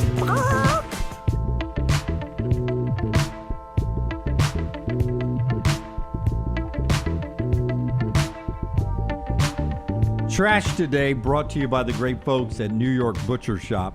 LT, we got a guest in studio, and the guest was like, LT, do you really like sometimes eat at New York Butcher 3 nights a week? And LT said, I was there Friday night, Saturday, and Sunday. So not only 3 nights a week, 3 days in a row now. Well, it was last Saturday night, then it was this Friday night and Saturday. So literally 3 days of the 7, and then our friend Jim was up here earlier for the New York Butcher Shop, and I told him I'm doing my whole Christmas feast through him, so I'll be picking that up tomorrow or Wednesday. Hey, look, it's one-stop shop. I mean, and I'm probably going to do steaks. I'm not going to do the traditional ham or turkey for Christmas. I'm just going to pick up some steaks, as I do all the time for the New York Butcher Shop, get them dusted there, fantastic. The in-house sides made fresh. I've already picked up some of the cornbread dressing. But they've also got an outstanding selection of fine wines and desserts. 2 locations for you, the original in Cahaba Heights, Highway 119 in Greystone. Make sure you see Jim, the great staff of butchers. Tell them the Next Round sent you. Rare quality, well-done service. It's the New York Butcher Shop.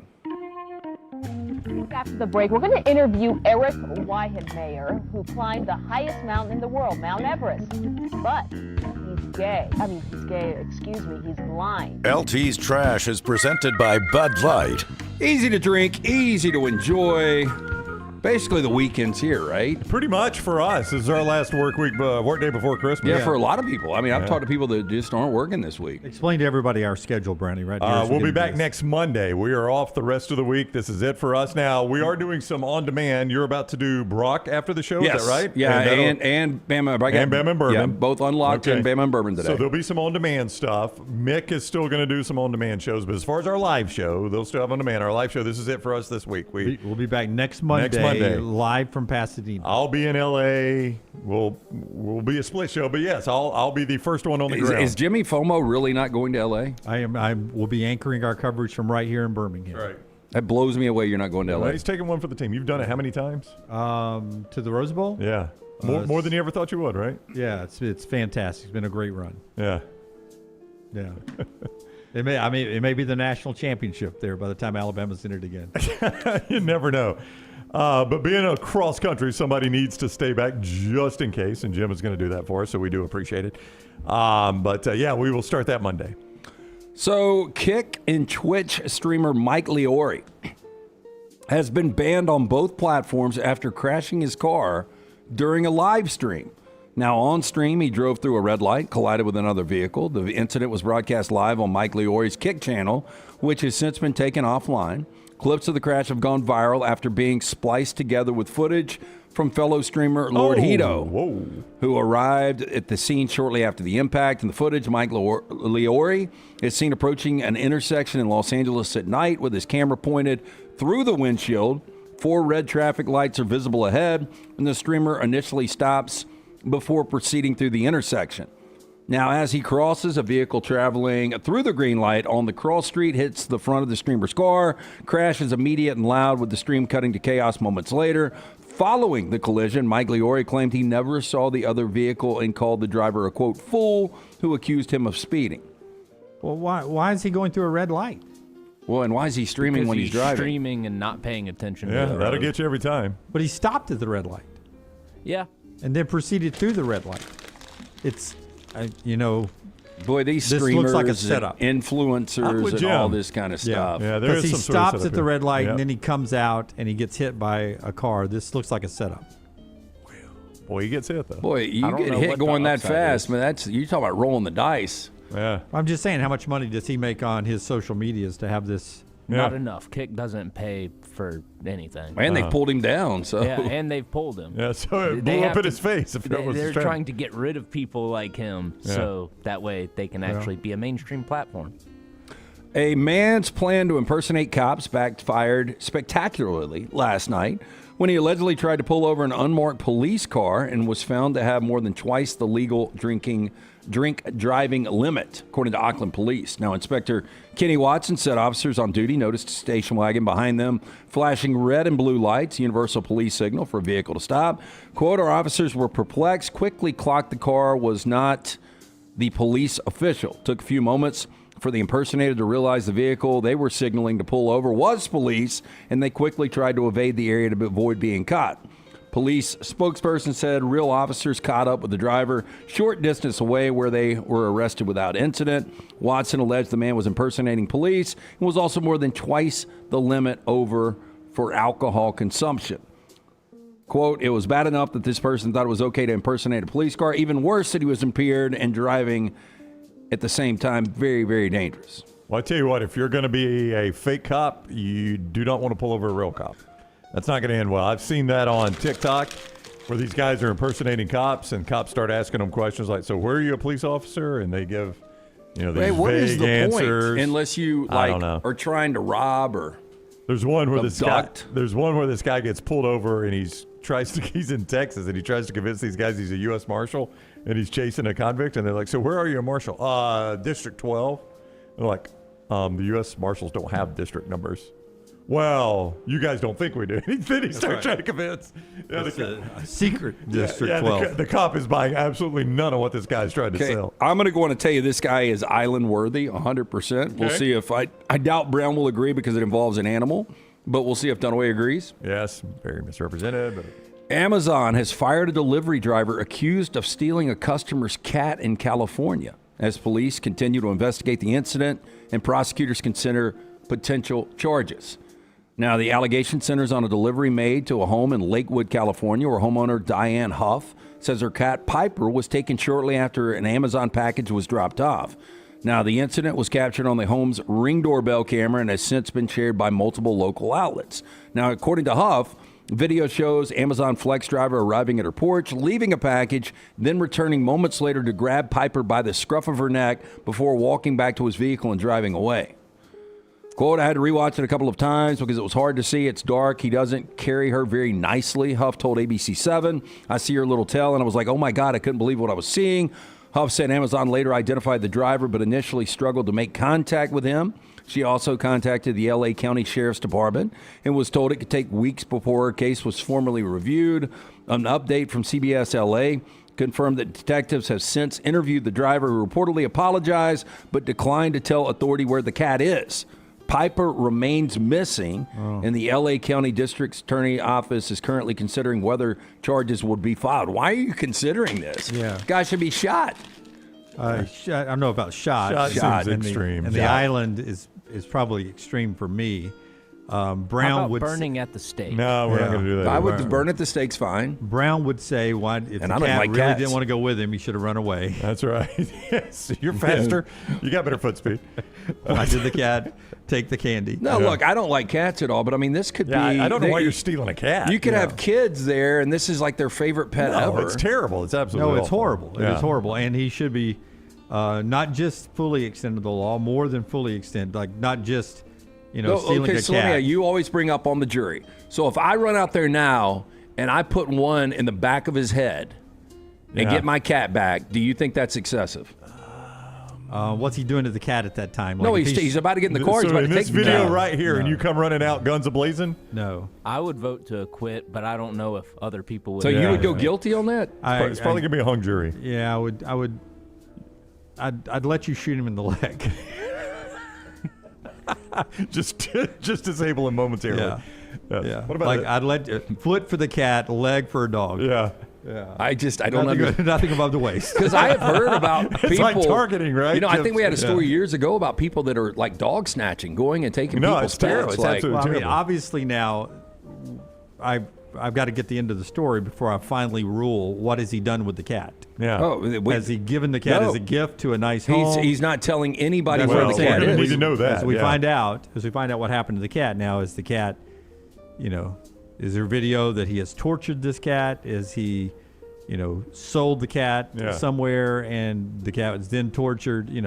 Then the charges are going up. Yeah, it's and gonna I increase. may I'm give with you you. above the belt shots at that point. Yeah. I was thinking that he was just going to hold the cat for ransom because, family will pay Yeah, that's true. anything to get their family That's pet true. back. That's a good point. But Jim's going straight to torture. Yeah. Well, I can't Cat's going to believe Gitmo. It's on the table. It's on the table. They are reviewing the L.A. County Sheriff Department on whether or not they're going to pursue this.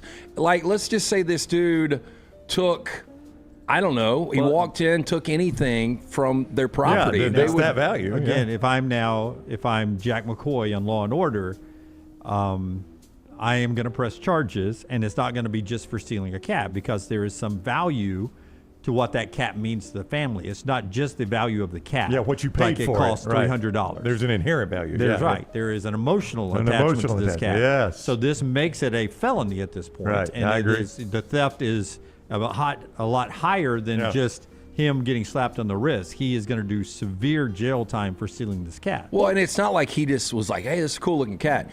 You mentioned paying for a cat. Like, anybody can get a cat anywhere they want. There's millions of these things that are looking for homes. So why would you steal one from somebody's residence? Right. Because it was a cool cat that I'm betting he has either tortured this cat, sadly, and it's on video somewhere. And on well, the then dark he web. needs to die. Then that's a severe crime. That's a Or gateway. He's got a girlfriend that is out of his league who wants a cat, and he has given her the cat. Yeah, that could be it. Yeah, Yeah. so that's where I would check first. Any female or male, it's a new world. Any relationship this guy could be on, I would check that person's house to see if the cat is there first. Damn, he did just snatch it by the scruff. Hey, and also, the percentage of houses you think have video doorbells now, what percentage? 61. Depending on the neighborhood, I would say 75. I mean, this doesn't look like an opulent neighborhood to me based on the doorbell footage. I was thinking that too. Not an opulent neighborhood in my opinion. Yeah, that's what I was thinking. I would think anybody in this neighborhood is not using the word opulent. Opulent. You aren't either. Yeah, I'm not.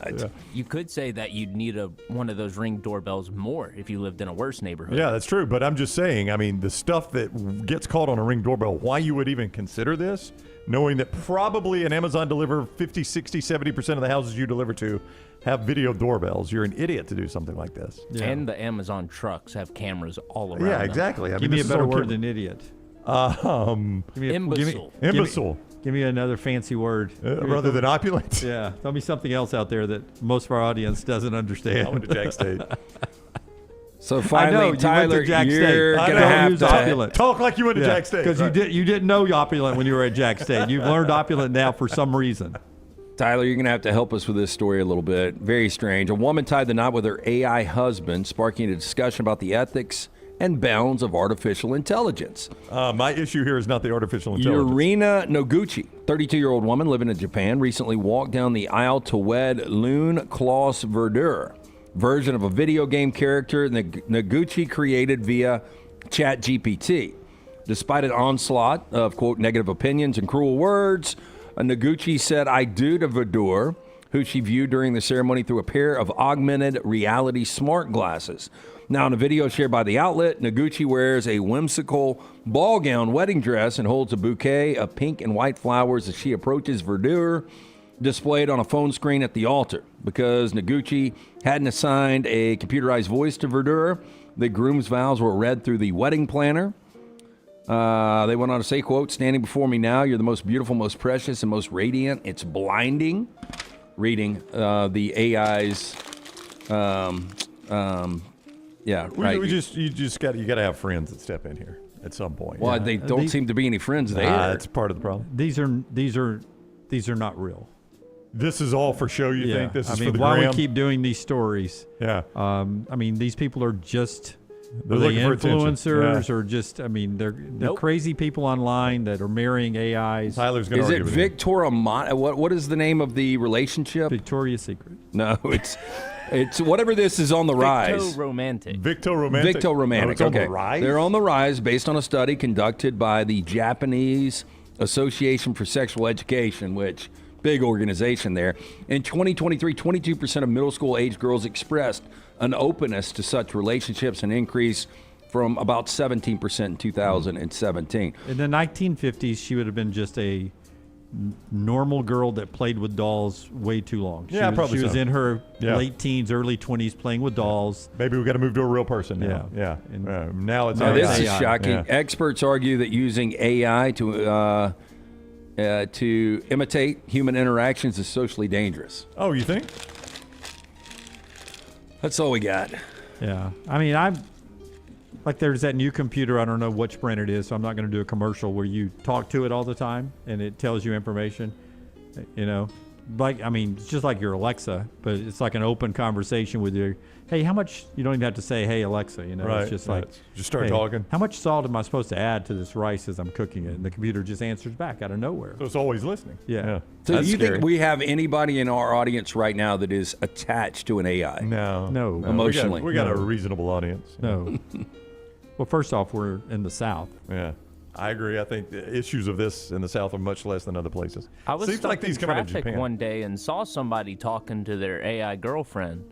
I think I mentioned that on the show. You just think it was the AI girl. Yeah, how do you know he wasn't just on she just wears speakerphone? She just doesn't go out in the sun a lot and wears a lot of makeup. Because the windows were rolled down and he had his phone up. And I could see what was on his screen when I looked over. And it was some sort of anime girl and he was talking to it. Ooh. So were you driving at the time? I was stopped at a red light. Okay. And I looked over and... Some multitasking right there. I saw that. Yeah. There's a chance he told that AI girlfriend there's a guy in a Supreme sweatshirt that's trying to flirt with me at the red light. No, you do not want him. Yeah. Don't talk back to the human, please.